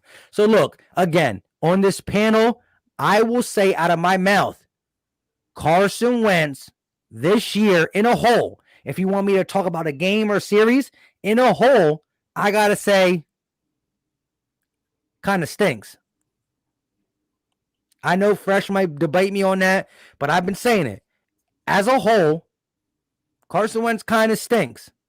But there is circumstances that say why he stinks, as there are circumstances that say why he was good. It is what it is. Look, there's something else someone said earlier I wanted to address real quick. And they were talking about like a $128 million quarterback. You guys want him to run the ball 60 times. There's a $200 million quarterback named Patrick Mahomes who's thrown the ball less than 35 times, 4 times this season. Say it again. Just saying. There's a $200 million quarterback named Patrick Mahomes who has thrown the ball less than 35 times this season, 4 separate occasions. How many times has the Eagles did it? Twice. So we are, again, coaching staff is treating Carson Wentz like he's Pat Mahomes. He's not. I know Fresh is going to say he could be if he was in the circumstances. And that's not. It's only one Patrick Mahomes, but I didn't understand what was the point of saying that. He's not saying that. He's not Patrick Mahomes, but they're not treating him like Patrick Mahomes, obviously, because Patrick Mahomes' team is running the football. So, like, go ahead, Gates. Go ahead. So, all right, Oh God TV. There are times where Carson Wentz's mechanics are off. His footwork gets off. I've done videos breaking it down. I broke it down last season in the Seattle game. I made a freaking infamous video to where I pointed out that something is wrong with Press Taylor. Carson's mechanics shouldn't be this far off. That's a function of coaching. Like, when you can't get your feet situated right, that's coaching, man. Yes, you can say the player burdens responsibility on that, and I agree. But you can't just let the coach slip either on that. And that's a function of coaching because Press Taylor's got too much going on, and I don't think he's a good quarterback coach to begin with. I'm just going to be real. Like, yes, and you keep saying overthrow. I didn't see overthrows. I saw one really underthrow. Hey, OG God. Like, he really underthrew a pass to where Greg Ward, I don't know if he expected Greg Ward to turn it back in, and he went out. I don't know what happened, but that wasn't an overthrow. That was an underthrow. That was a horrible underthrow, yeah. Like, yeah, I didn't see the same thing you're seeing here, man. But to be fair, I'm not going to sit here and make like definitive statements without seeing the all 22 on this game because I got to look back. You say someone's overthrowing. Why are they overthrowing? Is there pressure in the face? What does his feet look like? Where is his weight at when he releases the ball? Is it on the front foot? Is it on the back foot? Like, is he bouncing in the pocket? Where is that ball carriage at? There's a lot to go through on this stuff. Like, at the end of the day, we know that Carson is not a great product right now on the football field this season. Facts. But we're pressing the opinion here that this is a function of coaching that's causing this crap.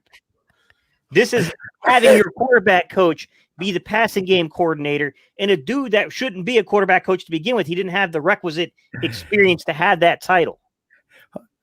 Hold up. Okay? Hey, OG God, what is your excuse for Russell Wilson's team last year?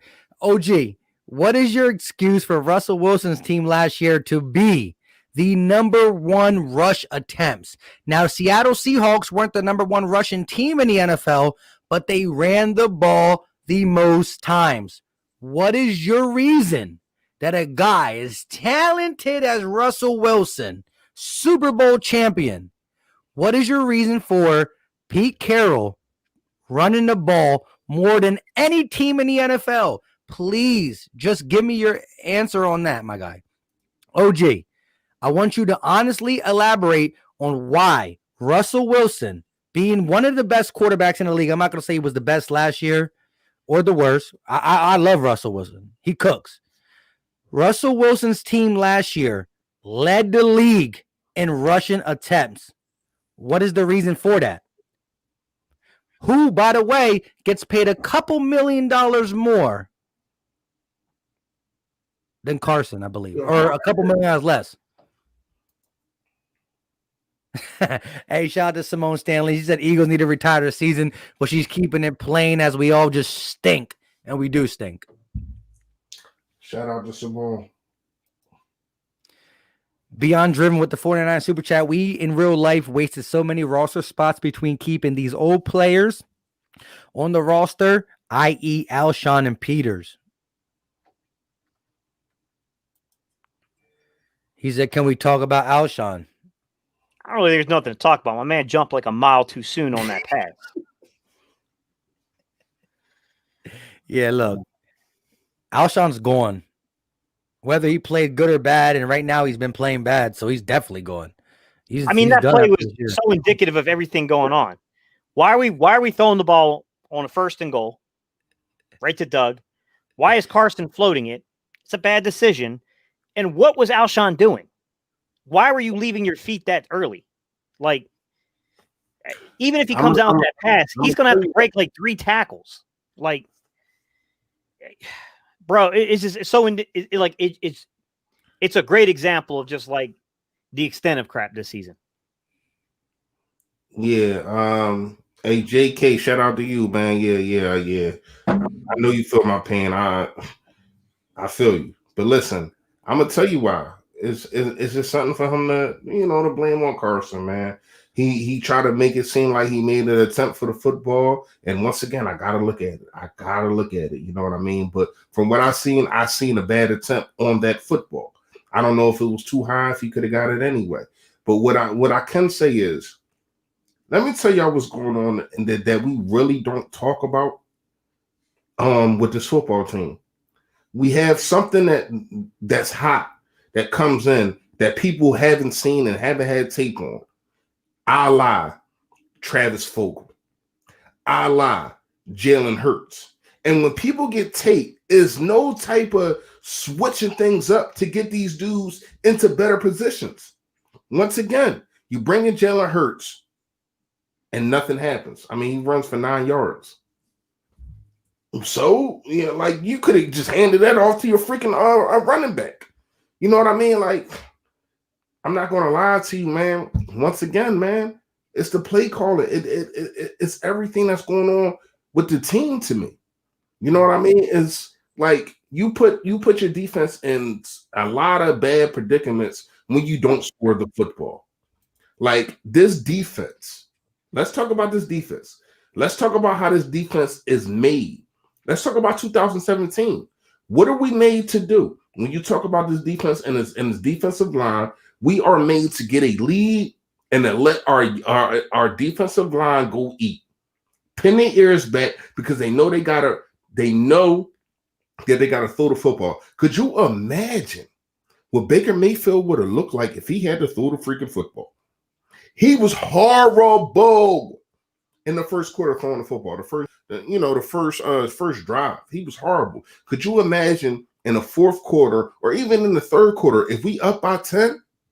If we're up by 10 and Baker Mayfield got to bring them dudes back, that ain't happening. Them dudes is going to eat. And shout out to them. They got a Baker Mayfield, you know what I mean? But when you look at it, what happened? They was able to keep running the football.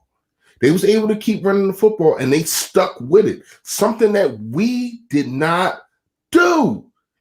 Now, I said this was going to be a low-scoring game. I said nobody would get into the 20s. I did not know that the wind had stopped, but it still did rain. But they got into the 20s. First to 20, win the football game. And that's what happened, man. You know what I mean? And once again, Baker Mayfield, he didn't throw any interceptions. He didn't throw any touchdowns. You know what I mean? So when you look at it, nothing spectacular jumped out to me. Nothing spectacular. Nothing said that that Baker Mayfield and Carson Wentz, either one of them had any type of spectacular game. So when you look at it, this is all about the running game. And we said that pregame. We knew this was going to come down to who was going to stop the run. Go ahead. Now they stopped Nick Chubb the first half. I think he only had like 16 yards. I think Kareem Hunt had negative yards. But then, oh man, he got that one burst. He got that one 50-yarder that killed you. And then after that, it was just over. It was just over. You know what I mean? You know that straw broke the camel's back, man. Sometimes it's like that with a defense. It's like you fight. You give your offense chances to put up points, and then they don't. It's like, dude, what else you want us to freaking do? Now, when they finally turned the football over, we put up points, but you can't get turnovers every drive. We know that, but they were stopping them. You know what I mean? And that is deflating for a defense to have to sit there and say, damn, I can't get 7. I can't get nothing out of you for a half. We had a donut at halftime.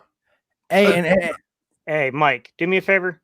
Pull up Oh God TV's comment from 623 because I want to address that. I'm trying to get him to come on real quick so he can just give his take on it. But I don't want to put it on the chat.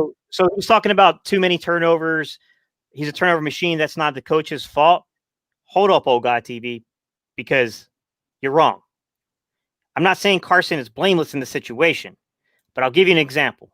In the Cincinnati game, we come out and we run a mesh route concept. That's a principle of the spread offense. It's commonly seen when you see in the college game. It's when those two crossers slap hands and crap. That's the mesh concept. Doug runs a wrinkle there to where he builds in a zone beater to that, which is a hook route. All right. In that route design, Carson correctly read the coverage as zone. But because we're so predictable, Doug's system is, Cincinnati gave him that zone look, but then dropped back the linebacker right into that zone because they knew exactly where Carson would go with the ball based upon the coverage, based upon Doug's scheme. That is coaching. Yeah. Look, we about to get out of here soon. If this guy hits me up on Twitter, we'll let him come say his piece. I'm going to let him know that, hey, yo, look, we can't. It's just all about talking. I just want to hear what he says, and I guess that's it, man. At the end of the day, I've been shot out. I shout out to my wife being a trooper. She got the kids downstairs, man. I've been upstairs since 11:30, bro. So because he talks a whole bunch of crap and don't know what the hell he's talking about, like he's the guy to get to come on here. Like, man, listen, man, I dude don't even know what the hell he's talking about. You know what I mean? Like when you look at it, he just scream and not screaming, but he just texting a whole bunch of bull crap. Dude don't know what he's saying, Mike. He don't know. He don't know. I don't even think he believes the things that he's saying. He's just saying them because people are giving him freaking attention. Correct. Well, I'm gonna say this though. Here's the thing, regardless of what we say, and we still got 227 in the chat, and I would say at least 40 of these people in the chat 100%. I'm a cooking. Don't worry about it. If you come up here, I'm a cooking. Go ahead. Yeah, but here's what I'm saying though. 40% in the chat agree with him, and that's why you said, Mike, why would you ask that question? Because the chat was so negative. I wanted to ask it to see if people is. I seen two people say keep Hurts. I seen two people say put in Hurts. Should I say? It?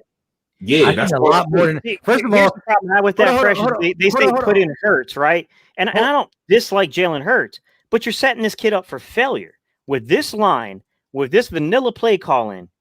You're gonna get this kid killed. Like, it's not the right time for that, man. Like, Jalen Hurts might get his day, but you can't, you don't want to sit here and make the same mistakes. Like, you're not going to do him any favors right now. Simone, you wasn't. Hold on, real fast. Simone, you wasn't in. I don't think you was in. But Mike asked, "Do you want to continue with Carson Wentz or Jalen Hurts?" And I know you're a Jalen Hurts girl. So go ahead. Listen. Yo, you didn't see it? I should have put them all up on the screen. There was a lot more Hurts than I thought. And that's where the chat is going. And I see a lot of people coming on here like, oh, gee, I agree. Listen, if you're going to ask me, has Carson Wentz played good? My answer is no. If you're going to ask me, do I want to see a different quarterback? My answer is also no. We're factoring a lot of things. We're factoring the fact that I also blame Doug. We're factoring the fact that our offensive line gave up more sacks in 11 games than we did last year in 16. Quote, 37 sacks gave up in 2019. 40 sacks gave up since tonight. Carson got hit more in 11 games than he got hit in 16. Is that an excuse? Maybe. It's actually not an excuse. It's a reason why he's beat up. Yeah. Anyways, the matter of the fact is this. A team that allowed 40 sacks in 11 games, which, by the way, leads the league by a margin. Do you think a rookie quarterback, he's more mobile, but you want to break him into the NFL like that? Come on now. You want him to get beat up like that? All I'm saying is this. The Eagles stink. But I'm going down with Carson because Jeff Lurie has to make executive decisions on everybody on this team.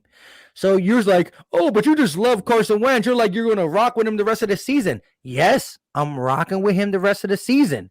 But Jeff Lurie, I think, has to think long and hard about every single player and every single member of the staff. Simple and plain.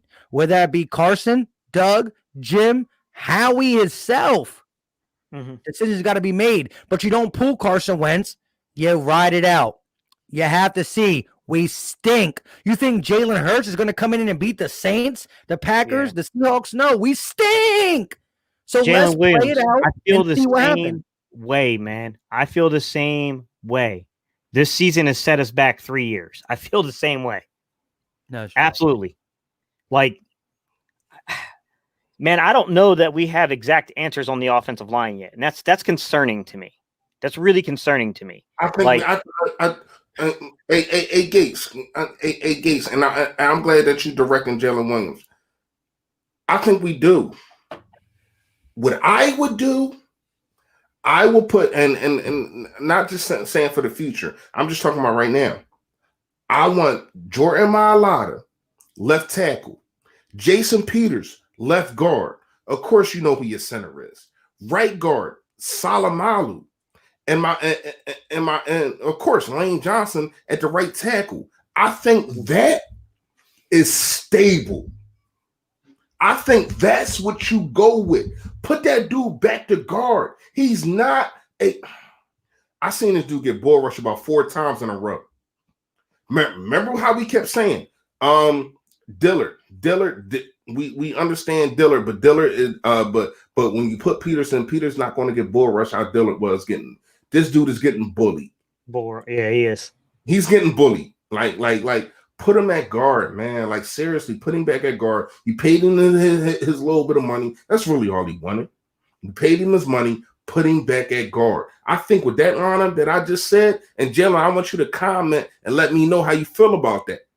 With that lineup, I think that we good. But they keep wanting to put Peters at left tackle. He's not that dude no more. What you think? Yeah, I mean, I think you got a point that we may not be putting people at the right position. I think could be completely apparent. But if Jason Kelce pieces out after this season, man, and now we don't have the answer at center, now we're flip-flopping look, if Brandon Brooks can be healthy and Lane Johnson can be healthy, I'm solid on the right side of the O-line. Right. Those two together are difference makers. But, man, if we start having uncertainty there, and then you got Suamalu possibly moving over from left guard to center, now you got to plug in left guard. Like, I don't know, man. I think Mailata is going to be good, but I would have liked to have seen Mailata get a chance to finish this season out, to get a chance to really evaluate this kid.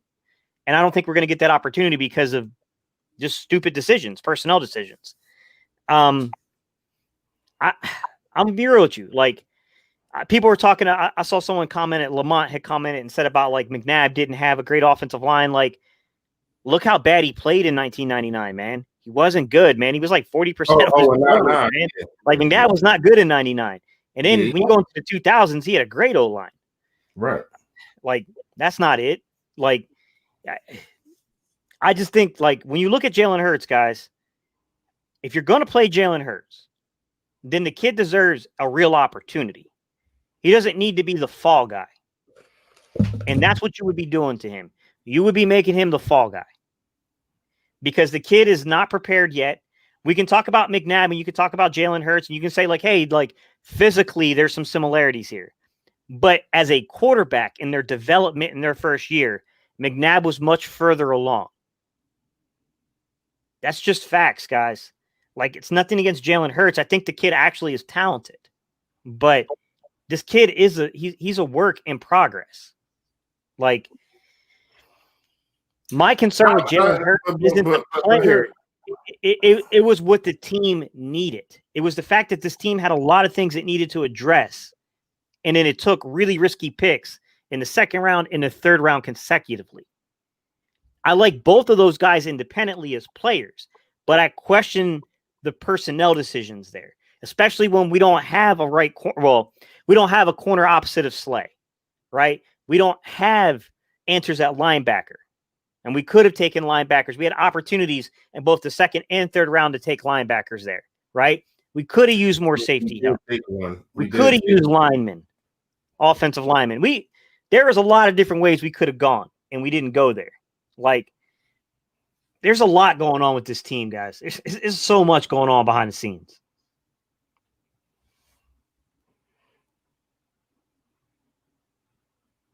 You muted, Mike.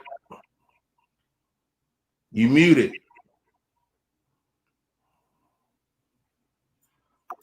I offered OG to come on. Obviously, he didn't hit me up on Twitter. It doesn't take long to search at Philly Mike 25. So for everybody saying bring OG on, why you're not bringing him on, I offered it. He didn't do it. It is what it is. At the end of the day, we are Eagle supporters, but as mad as you guys are, we still got lives we got to live outside of this. So it's 6, you know what I mean? About a 6:35. I don't know about you guys, but I'm ready to go. We stink. You got any last second thoughts real quick? Just, address those something real quick and then we out. There's a lot of dysfunction, guys. I mean, we're going we're going to learn a lot about this team over the next few weeks because either there's fight in this team and there's not. And I don't know, man. I'm not going to make any predictions. I'm just hoping that there's fight in this team because, I know that, we could get, you know what I'm saying? Like, we could get like all these things. We can get all the, like this draft pick positioning. I don't know, bro. I can't operate like that, guys. I want to win. Damn draft positioning. I want to win. Yeah, man. Just tune in. Just tune in this week. I got some fire coming.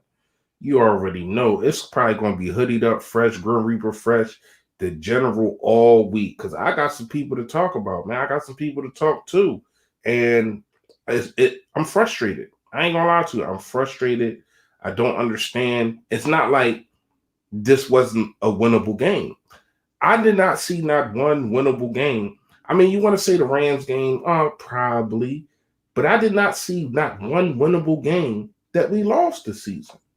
And that is so frustrating. It's not like in 2016. You know what I mean? I was watching the jail cell then. But when I was watching the team, I seen so many close games. You know what I mean? In 2016. And then we turned it around 2017. It's not like that. It's not like that, man. Because of the reason that we're winning football games. I thought last year, 2016, it was the lack of productivity and also the lack of players. You know, you got Dora Green, Beckham, Josh Huff, and Nelson Aguilar is your number one wide receiver and all that kind of good stuff. And you got Ryan Martin getting Matthews getting hurt. I think like game 6, game 7. You know, you don't got no running back. You don't got this. You don't got that. So, all right. But this is different. This is fireball fence things. This is to the point to where though I'm going to throw my freaking remote when I watch the Philadelphia Eagles. Now, I'm going to calm down, and I want everybody to make sure that y'all go sub up them guys on right up there. You know what I mean? Hit the like, hit the subscribe. Y'all already know how we get down. But right now, I ain't going to lie to you. I'm pissed. Shout out to all of y'all. Thank y'all for coming on. Thank y'all for not coming on, but thank y'all for tuning in. I appreciate all y'all. Y'all already know, man. The general, man. Yo, that. Facts. Man, shout out to Beyond Driven with the $14.99 super chat. I appreciate y'all for keeping it a buck. What's one positive takeaway from this game? Go ahead, let's answer this. He put it up there on the screen for a reason. Let's give him his due. Appreciate you, my guy. Positive? Ugh.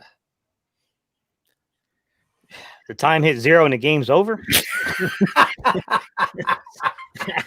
don't know too many positives from this, man. Like, look, I guess you could say that the team keeps fighting, but it's just not good enough. Like, I don't know, man. I'm trying to think of a way to spin it. Reese, help me out, bro. Can you think of something like? I can. It's a couple positives. I ain't even gonna lie to you. I called out Rodney McLeod. I think he played a pretty good game. I ain't gonna lie to you. I think he played a pretty good game in the box, outside the box. But other than that one play when he got not spun around, he just ain't know where the hell the football was. When Derek Barnett left, Josh Sweat came up. Josh Sweat balled, man. Like seriously. I think this dude is a guy that is going to replace Derek Barnett. Will you try to sign him to a 1-year deal or something like that? You know what I mean? For his 5th-year contract, probably. But when you talk about Josh Sweat, I liked a lot from what I've seen from this dude. I like what I've seen from TJ Edwards. You know what I mean? They really wasn't putting pass protection a lot. And when they was, I want to say that they was barbecue chicken, but I don't really know. But other than that, man, it's really nothing else. It's really nothing else to like. It's really nothing else to like. It's not like I'm not going to sit here and say that Carson Wentz was a bright spot to me.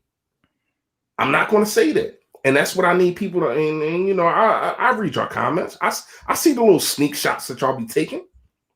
But I'm not sitting up here beating my chest saying that Carson Wentz was perfect.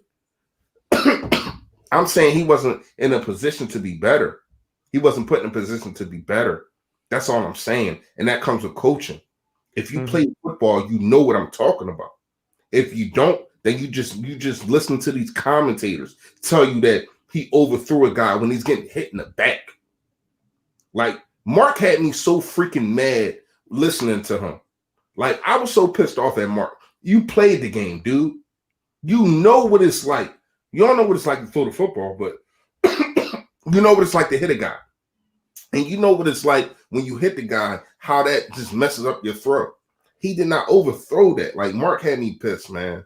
If y'all know what I'm talking about the commentator of Fox. You know what I mean? He had me pissed. But yeah, that's really the only things that I've seen that I like. Go ahead, y'all. Who they have in there? Schlereth? Yeah. Hey, the only positive I can get out of this is that the defense was in bad situations time and time again. They allowed some big ones. I told you guys our secondary is not as good as we thought. But we realized this D-line can legitly shut down running backs. We might not be able to stop the quarterback runs, the wide receiver runs, but we can stop running backs. Simple and plain. At the end of the day, the secondary is type suspect and everything on the offense is suspect. So the one positive I got is the defensive line, which is always a positive. And just the fact that our defense came to play. It wasn't the most solid performance, but guess what? The offense, 3 and out, pick, fumble, and guess what? The defense kept coming in here and giving us offense. Take another shot, because we had the ball as an offense multiple times with a chance to either tie the game up, take the lead, or get it within one. So shout out to the defense, but it's not enough. The Philadelphia Eagles in 2020 stinks. Hey, Marcus Messiah, man, we've definitely talked back and forth a little bit. I don't agree with that, man. You're saying that Doug figured out that Carson stinks and he's calling more running plays. Well, if that was the case, where were the running plays following the first drive? Like, I definitely think that we should be devolving some of this out of Carson's hands and giving him more of a running game, making things work like play action. Because let's be real, when Eagles go to play action, I mean, it's kind of a joke. Like, I don't think anyone's biting on play action with the Eagles, man. Like, they're just not going to do that. Like, that's why the RPO stuff really isn't working so much. It's not really RPO. It's just PO. Like, hey, real fast, before we get out of here, Gates, I wanted to ask you this question. Speaking of RPO, what did you think about that RPO on third down, the third to last drive? Like, and then Carson Wentz got set. I'm like, dude, like, you first of all, this is why I'm so pissed with Doug. All right, real quick. We do got OG in the background. He did come in, so I don't want it to be long. And OG, I know you can hear us. We waited for him. He can wait. Let me finish saying what I'm saying. Go. You like real fast, Gates. Like, I think like you know that they're coming on third down. Why would you set up an RPO? Like, to me, situational football is what boggles my mind with this dude. Why would you got to get the ball out fast, but in getting still, you want him to put, his offensive line. It's fourth quarter. His offensive line is barbecue chicken all game, but you want him to put the football in the chest of a running back, pull it back, look up at his routes, and sit there, survey the field, and then throw the football. Dude, what? To me, like, the part of that question is I could understand it from a pre-snap perspective. Like, you call RPO just in case if they try to go zone on you or something so that you can hit them with a run real quick. But when you clearly see there's a blitz, you know what I'm saying? They're going to dial up pressure on you, and RPO is not the right call there. Like, Doug should be taking the timeout. I know you don't want to use timeouts in the fourth quarter like that, but when it's a big conversion down. But they got this. Yo. Yeah, I mean, something has to happen there. I agree. Something has to happen there. Like, I could definitely understand from a pre-snap read, like, you're looking at it and you're like, oh, okay, like, if they try to zone us, like, we might try to run it at them. But when you see that, like, oh no, they're bringing pressure, like, this is a pressure package they're bringing on us, then yeah, you probably shouldn't be in an RPO because you're just wasting time. Exactly. All right, Mike, go ahead, man. Let him come into this pit fire. All right, again. Hey, real quick, OG, unmute your mic, my guy. But listen, look, at the end of the day, look, I just want to say some things real quick first. Look, you got people who don't like Carson, you got people who like Carson, you got people who think differently. But at the end of the day, remember, you're not talking to Cowboys, Washington, or John. We all still Eagle fans. We just trying to find the right way. We just all think differently. All right. So let's keep that in mind that we are all legitly Eagle fans, diehards. All right. Appreciate you. No doubt, man. First, I want to say, man, I support all you guys' channels, and I think you guys need to be a little bit more, sensitive how you deal with people. Because I'm a supporter at the end of the day, even though I was going back and forth, in the chat room. I'm a diehard Eagles fan, but I'm just getting sick and tired of everybody making these excuses for Carson Wentz, man. Like, it's routine passes that this guy can't make. Routine Can I ask you a stuff. question? And brother, go ahead. Give me some of the excuses that we make for him. I'm just saying, you guys are not saying, look, it's Carson's fault. And here's one thing I want to say: if he would just make the routine passes, then we wouldn't be in these 3rd and 10s, 3rd and 14s. He's holding the ball too long. He's taking too many sacks. If he would just do what he has to do as a quarterback, we will be able to move the chains. We ain't asking him to be Superman, but when he keeps missing guys routinely, and the coaches and the team won't hold him accountable and bench him like they did McNabb years ago, it keeps pulling the team down. How much longer are we going to have to continue with this mediocre play with Carson Wentz? That's all I'm saying. You keep saying Doug. Yeah, I'm not saying Doug's great, but Doug did a hell of a job today, and Carson still messed it up in the clutch. That's all I'm saying. Hold on. Before you rebuttal your take, give us how Doug did a good job this game. Give us like your take on this is what Doug did that actually put us in a good situation. Can you do that for me? Yeah, at the end of the day, he coached the game like he's supposed to coach. He puts the plays out there. I'm not saying that he's he could do better. But at the end of the day, it's for the players. Hold on. It's for the players have to execute. The coach only do so much. The players have to execute on the field. If Carson throws a pick or he fumbles the ball or he doesn't see a wide open Jalen Reagor and tries to pass it to Miles Sanders that gets intercepted, that's not Doug's fault. That's Carson's fault. Jalen Reagor was wide open. He just didn't see him. That's what I'm saying. But hang on. I'll give you that. Here's my problem with some of what you're saying. You're saying that it's not Doug's fault. So when you're backed up on the goal line and you try to run a sail route that the whole league knows you run, and they fall back in the zone, I agree with you. And there's nothing there. You think Doug doesn't deserve blame on that? No. I'm saying he does deserve blame on that. But when are you guys on this you panel said he ever called going a to say, great "No, game, what? Carson man. sucks"? All right. It's Hold ups on. and downs, bro. So it comes with ups and downs. I mean, he called a game that they shouldn't be able to take advantage and win the game. He didn't sync it up like he did the last few weeks. They shouldn't be able to win the game with the game that he called as a coach today. Is what I'll say. All right. So go ahead. Let me ask you this: what plays did you see that Carson Wentz didn't make that you wanted him to make? Besides the Jalen Reagor interception, it was a few couple passes to foot. Right, that was big. That was big because it gave him that at 7. He overthrew Dallas Goedert maybe twice. He underthrew a couple guys. He didn't put the ball on Fulgham a couple times when he was open. He had the quarterback on his back, but if he would have put the ball in a better location, he would have had it. Hey, can I ask you guys can't? Hold wait, let me say this real quick. Hold on. What you guys can't dispute? Hold on. What you guys can't dispute? You want to be into all your stats and everything.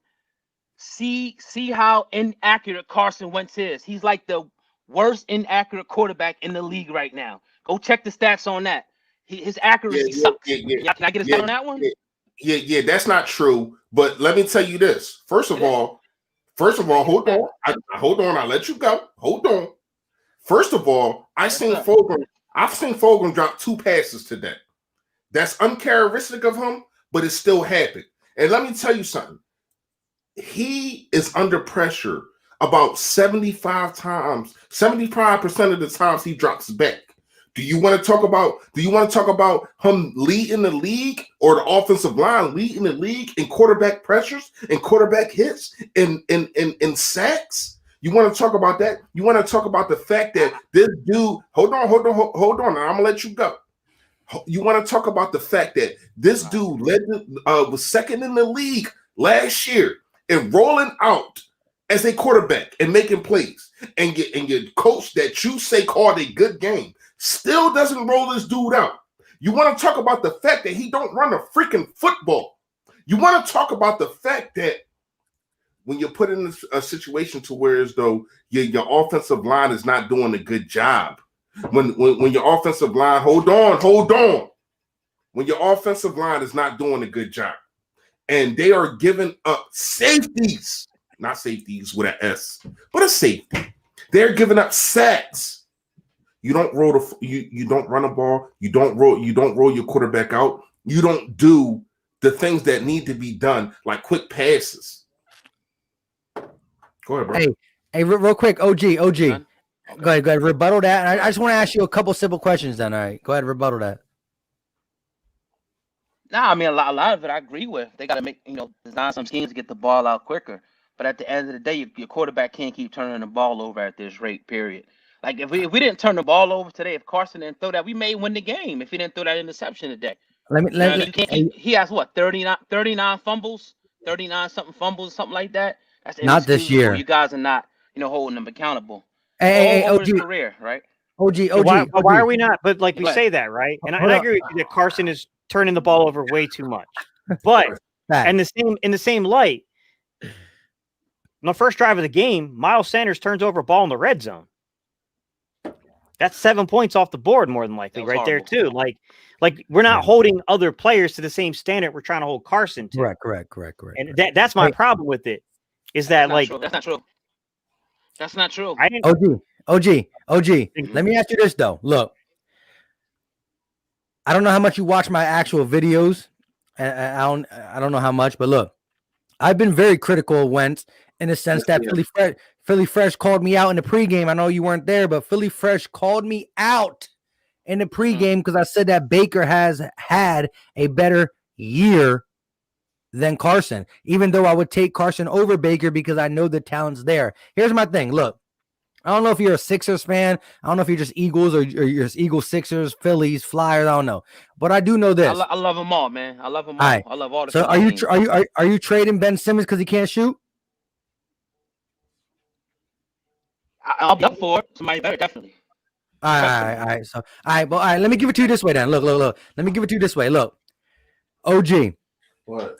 Carson Wentz hasn't been good, but how can you explain this? That the same offensive line that he had last year, minus injuries, because injuries happened this year, he was sacked 37 times in 2019. That's a lot.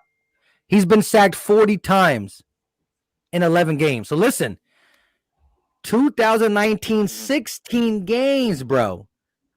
He got sacked 3 more times in 11 games than 16. And so that is going to speed up your. But here's the thing, though. Hold on.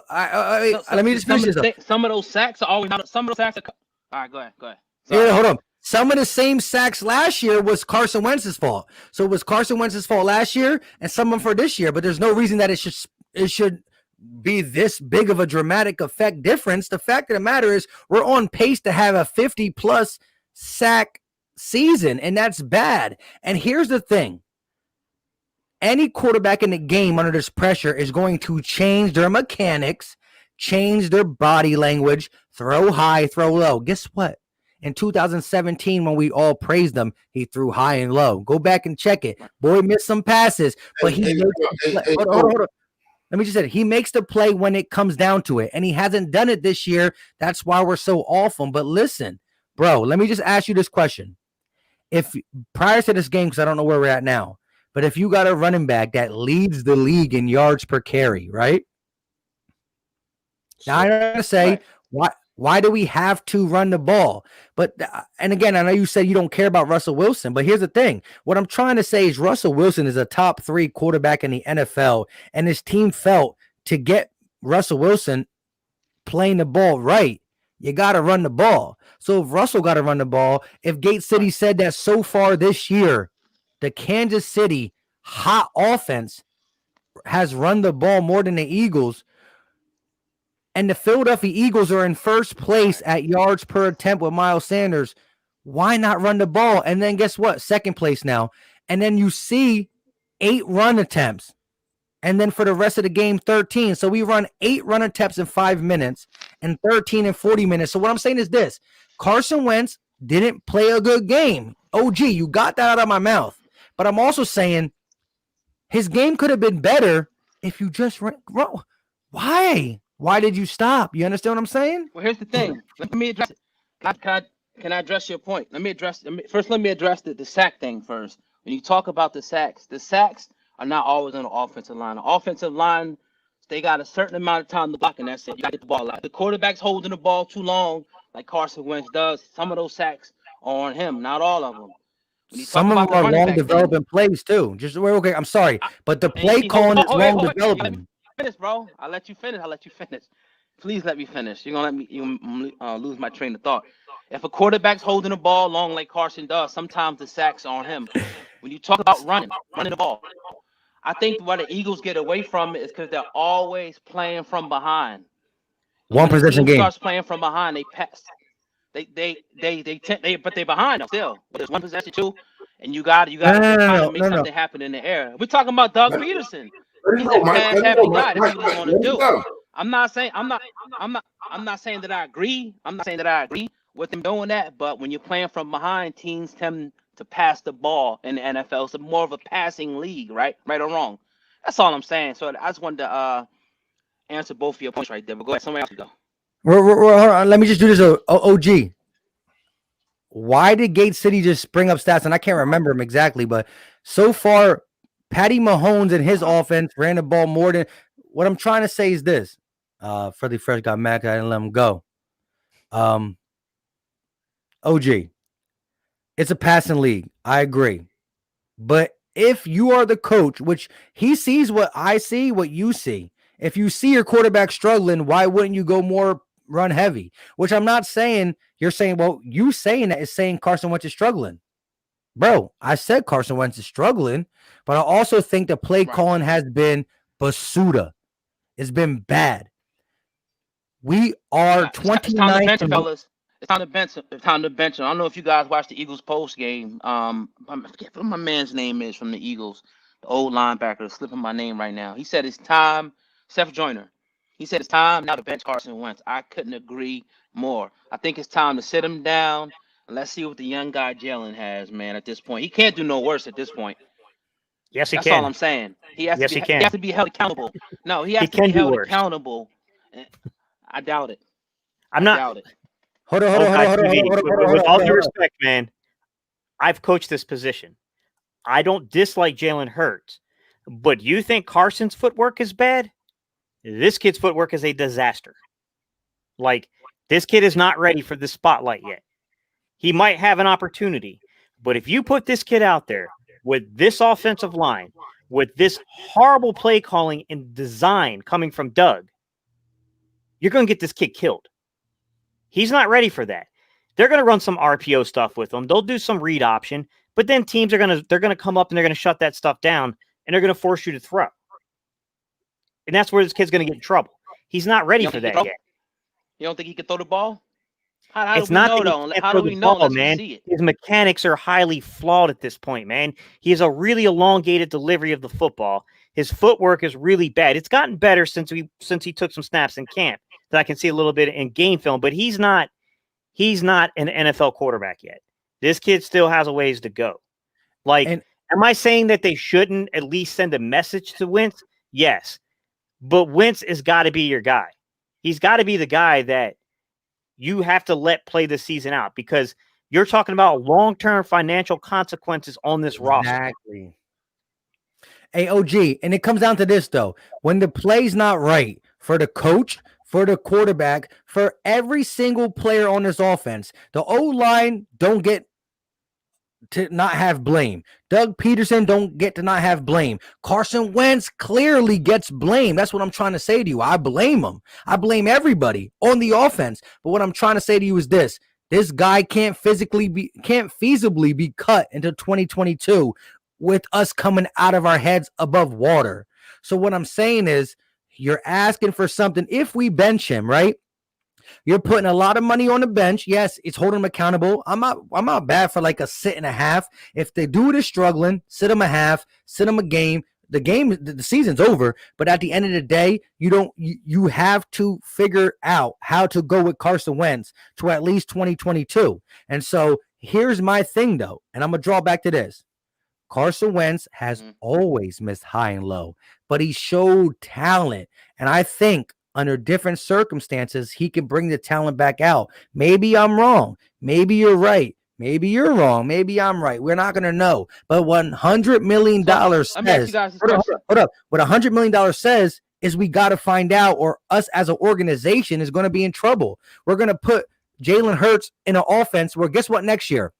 We might lose Zach Ertz. We might lose an offensive line piece. We might lose Brandon Graham. We might lose pieces because we're in a hole. So good, bad, ugly, sad. This team bought in for the Super Bowl run, and we haven't been on one.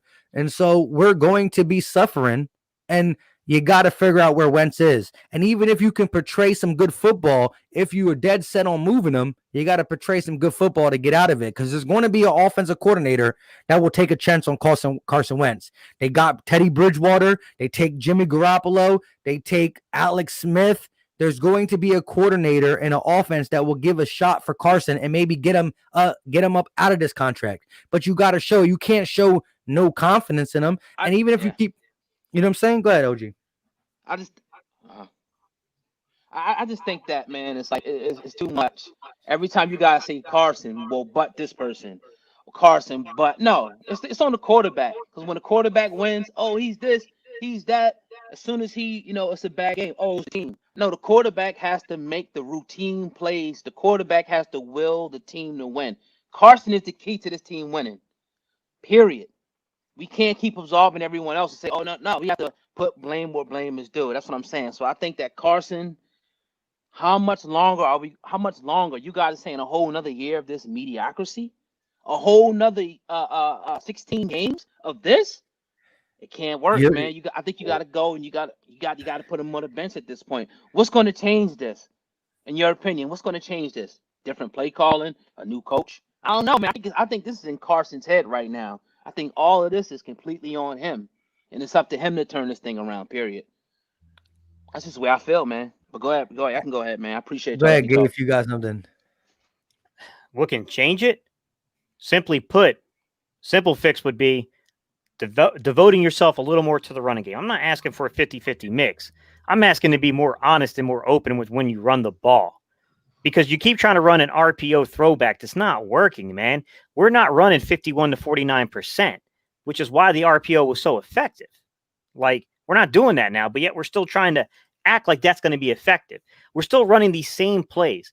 I promise you, Guy TV, if I can pull that up on the screen for you guys and break down this route concept for you, do you honestly think these NFL organizations don't have 1,000 guys like me doing that for them? Like, it's the system is stale. Absolutely. The play calling is horrible at times. Like, I'm not saying Doug never schemes stuff open. I'm not saying that Carson's footwork doesn't get completely atrocious at times. It does. Like, he's not a highly accurate quarterback. It's not his game. Neither was McNabb, but McNabb proved you could win with him. Like, that's not Carson's game. It's not who he's going to be.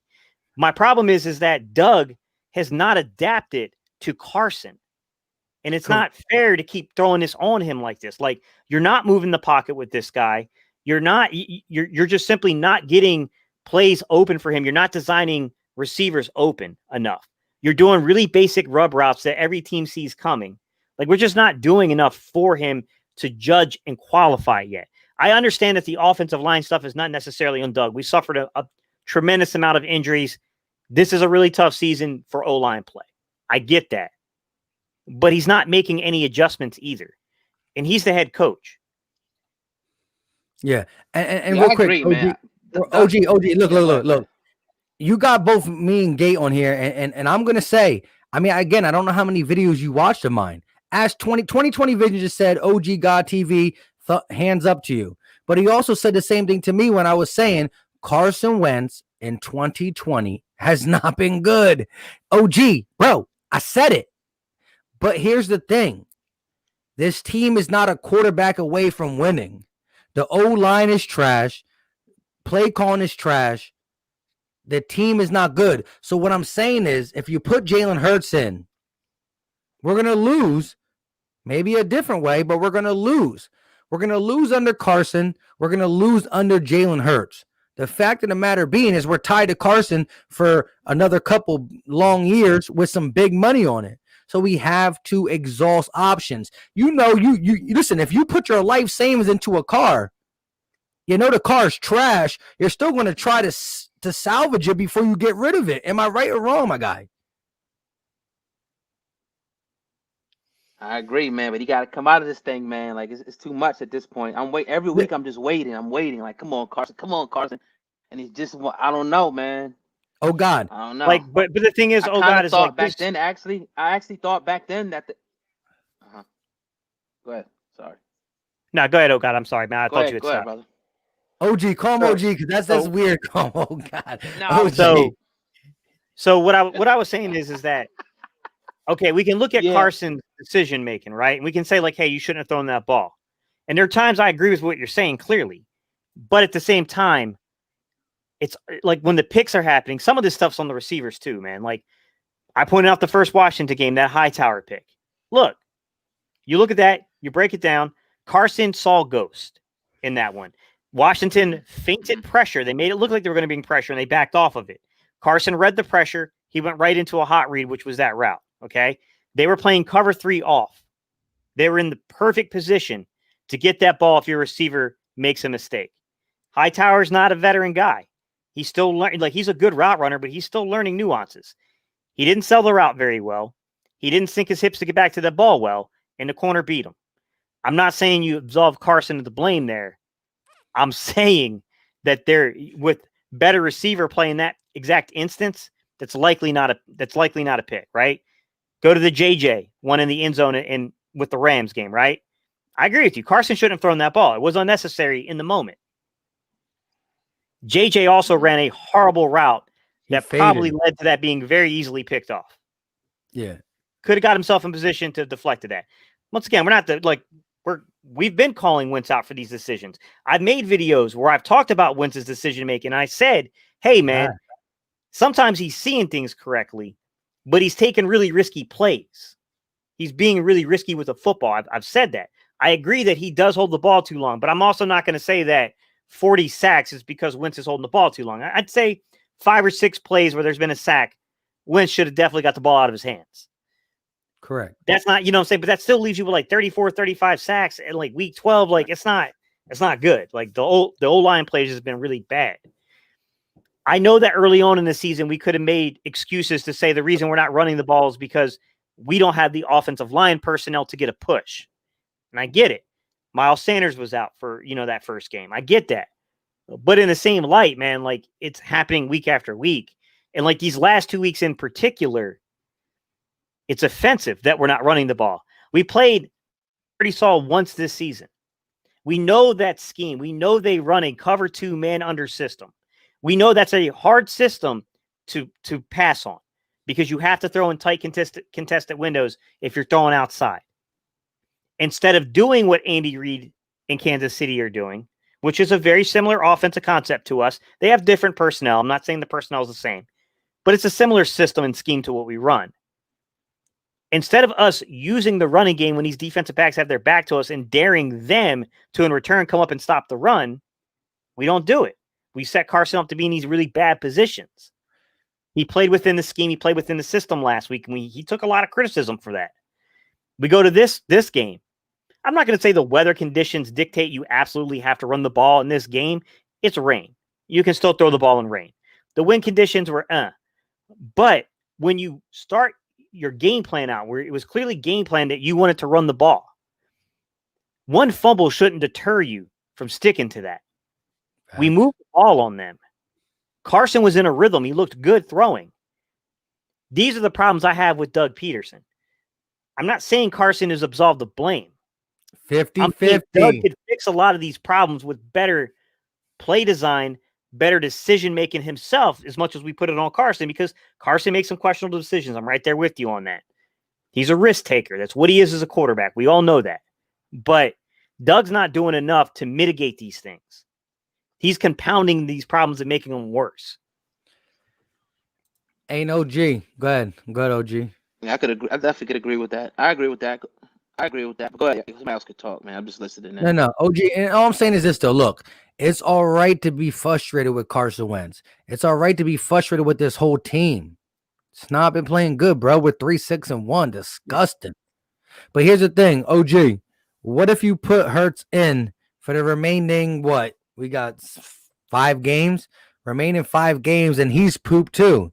Well, now you got 2 poop quarterbacks. What are you doing? Well, you always going to go through your growing pains as a quarterback. You always got to go through that anyway. So I would rather see that and to see what happens next year, with the young kid, rather than getting the same old Carson every week. I just can't see it. Maybe it can be worse, but I just can't imagine it being worse than it is now. Yeah. Man, you got to show me. The results may not change, OG. The results may not change. It might still be L's, but the play could be a heck of a lot worse. Yeah, and here's the thing, OG. I wanted to say this to you. So here's the thing. Are you saying, after watching Carson Wentz this year, which has not been pretty, that there's no way he can go back into a guy last year who carried a team with practice squad players, who makes 1 or 2 great plays a game, a guy who could be mobile, a guy who can come into his own? That's what I'm saying. Is like, do you think that's 100% gone? It's impossible. I don't think it's gonna happen. I don't think it's gone. I think I was right along with Brett Favre when he said they should have kept Nick Foles. I was one of those guys back then who said they should have kept Nick Foles because he had the hot hand. Nick Foles was the one who won us the Super Bowl, not Carson. Yeah, Carson got us there, but I truly believe Carson, if he would have stayed in, he wouldn't have been able to win. Yeah, but hold on. The Super Bowl. They should have kept Nick Foles. They should have traded Carson away and got the picks. All right, but let me ask you this, OG. Look, Carson Wentz stayed with the team under different coaching. Hasn't been the same. Nick Foles left under different coaching. Hasn't been the same. And you can say, well, Nick Foles needs Doug Peterson. No. You're still forgetting that Frank Wright was there. And again, Doug Peterson called the plays in 2017. He called the plays in 2020. But he had a supporting cast that he trusts. There's an article that I'm going to put underneath this that anybody wants to read, that Frank Wright and Doug Peterson would sit in a room for 6 hours alone, disguising the game plan. So still, yes, Doug physically called the plays. That's why I'm so astounded. Like, why is he such a bad play caller? Because you still got to call him in rhythm. Yes, Frank Wright set up the playbook with him.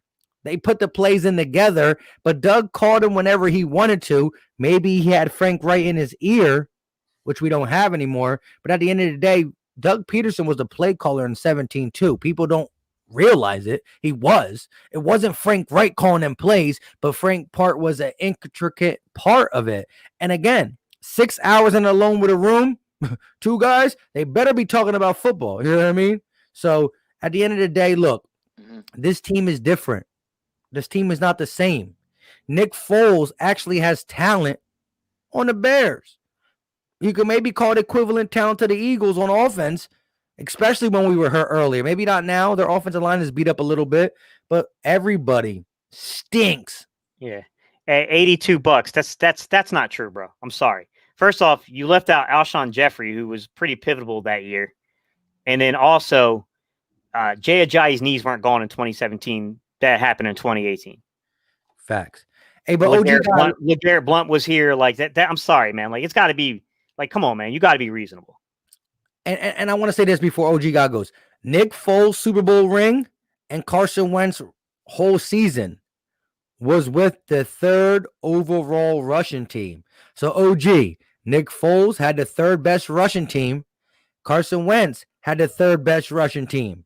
And as Gate City said, we ran the ball 49% and threw the ball 51%. So there was a 2% difference. Now we got a 19% difference. It's a different offense, my guy. Go ahead, OG. Well, the thing is, I think the thinking behind that, honestly, with Doug is he knows that he has a more capable and talented quarterback in Wentz as opposed to Foles. Foles had limitations, so I think he's trying to. He can be that. I think Wentz can be that guy who can pass the lights out like a Mahomes or whatnot, or one of those other quarterbacks. He's just not showing it for some reason this year, and I think that's Doug's thing. Like, we're going to use this talent, but I do agree they should run the ball more. I'm all about running the ball. The running backs we got, man, like. But Doug's just not going to do that. It was like Andy Reid when he was here. That was the big knock on him. He just wouldn't run the ball. He wouldn't run the ball. He kept passing. I think it's going to be the same way. But OG, this is the thing, my guy. Real quick, I want you to continue. We did do it in 17. We did it. Doug was part of a third place Russian team. Doug was a part of a system that ran the ball 49% of the time, almost half. Doug called the running plays 49% of the time in 17. And now he calls the running plays barely. Yeah. And what's the percentage this year? Go ahead, Gate. You have it, or you probably remember. Like 59 to 41%.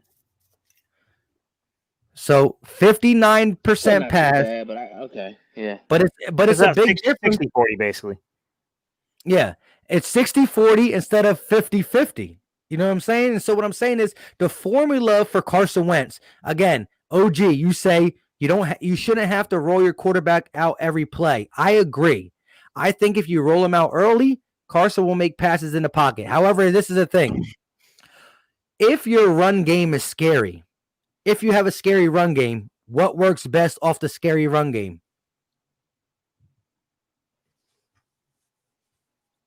OG. Are you asking me to answer that? Yeah.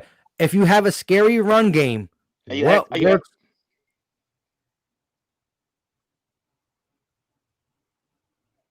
OG, if you have a scary run game, what works off the scary run game? Say it again. I lost you, Sam. All right. If you have a really good run game, what works off the scary run game? Oh, you're talking about a good running game, a play action. If you're talking about a good running game, play action pass, right? Correct. And play action means what? The quarterback is doing what? He's going to be rolling most of the time. Correct. And so again, I don't need Doug to roll Carson Wentz out every single play.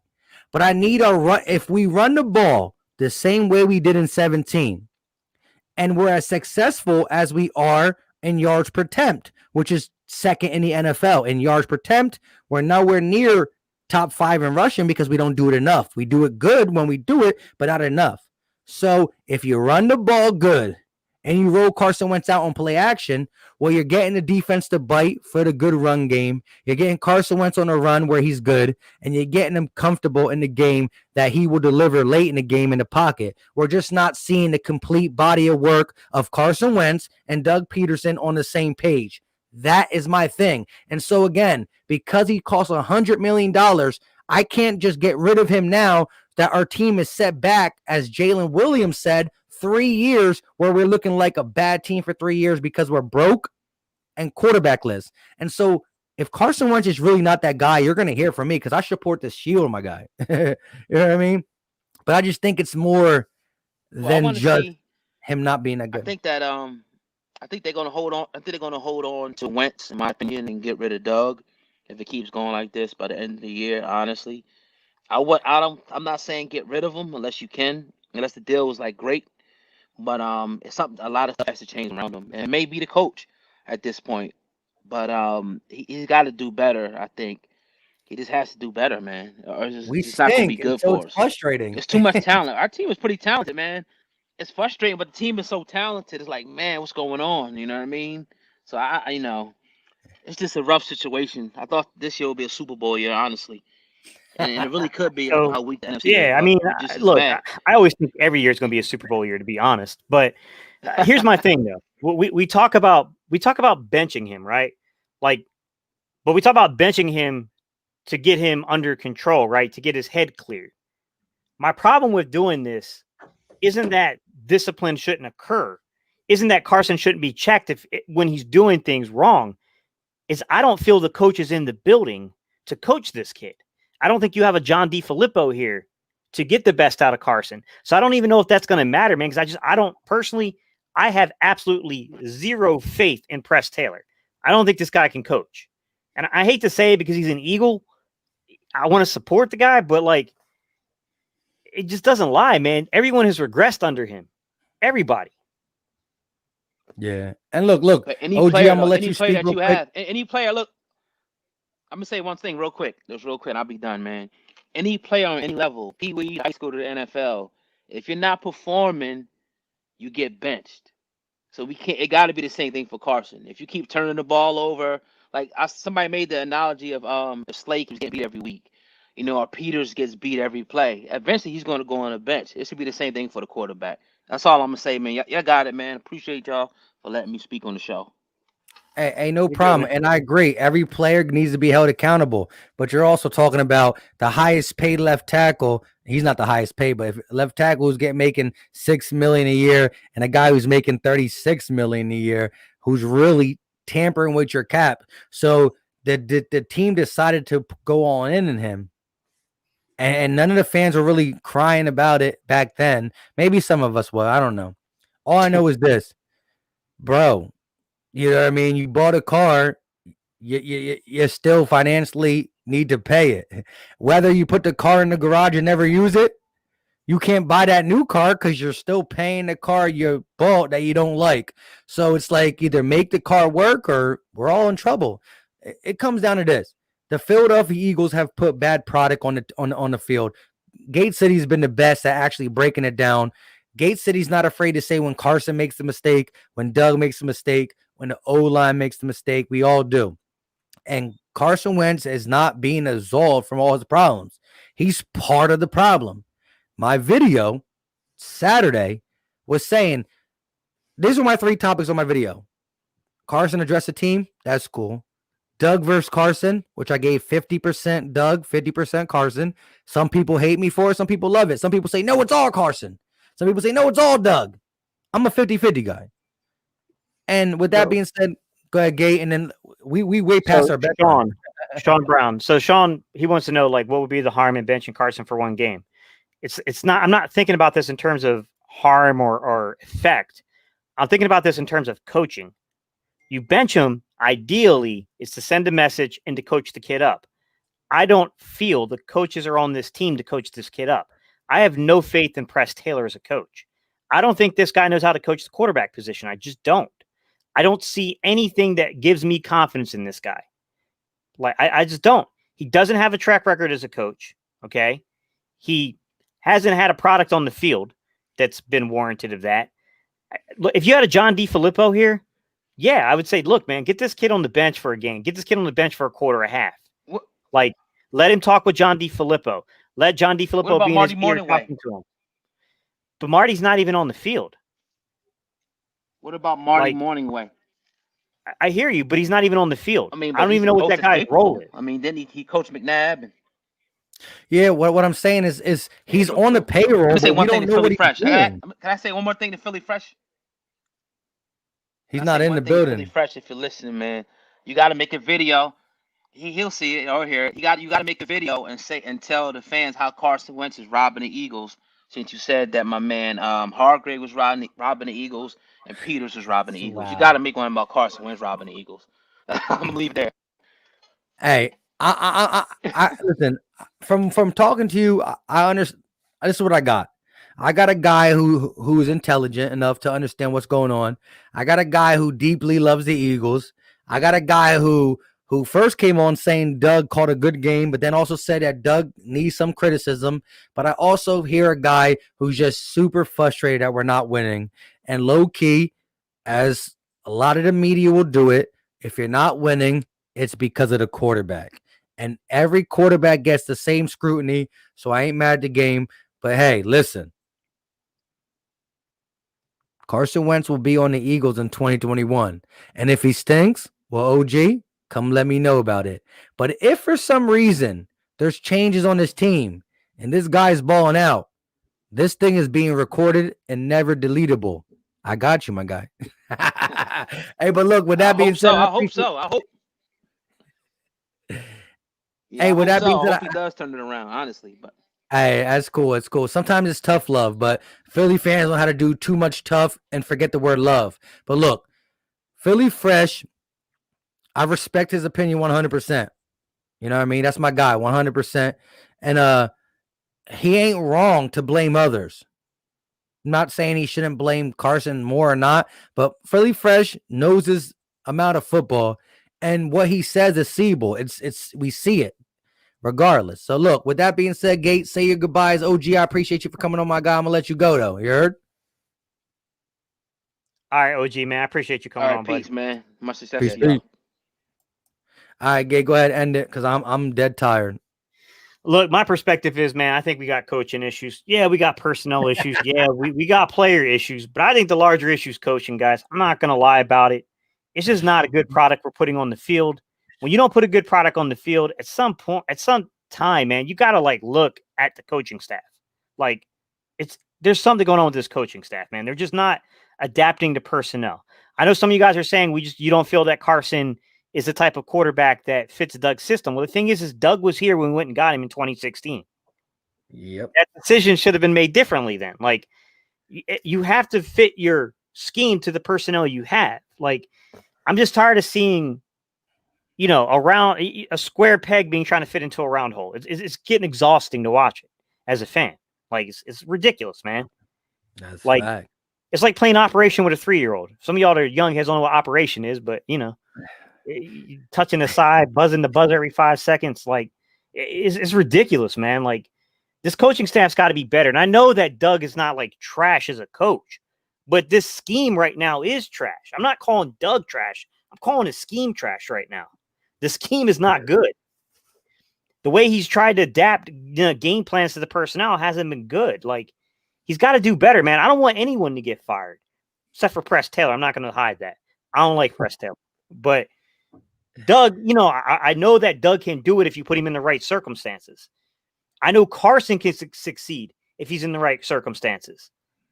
We got to get the right people in here, man. And there's a lot going on, guys. Like, there's so much going on.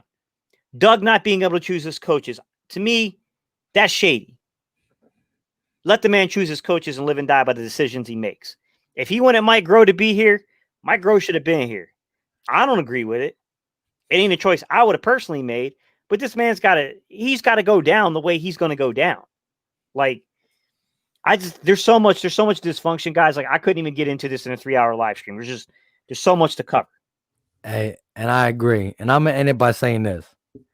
Blame whoever you want. The Eagles stink. And I'm sad to say it. It breaks my heart. But the Eagles stink. With all that being said, I appreciate you guys for coming in. Look, make sure you smash that like button on the way out if you're still here. We still got like a couple hundred people in here. Mike, hang on.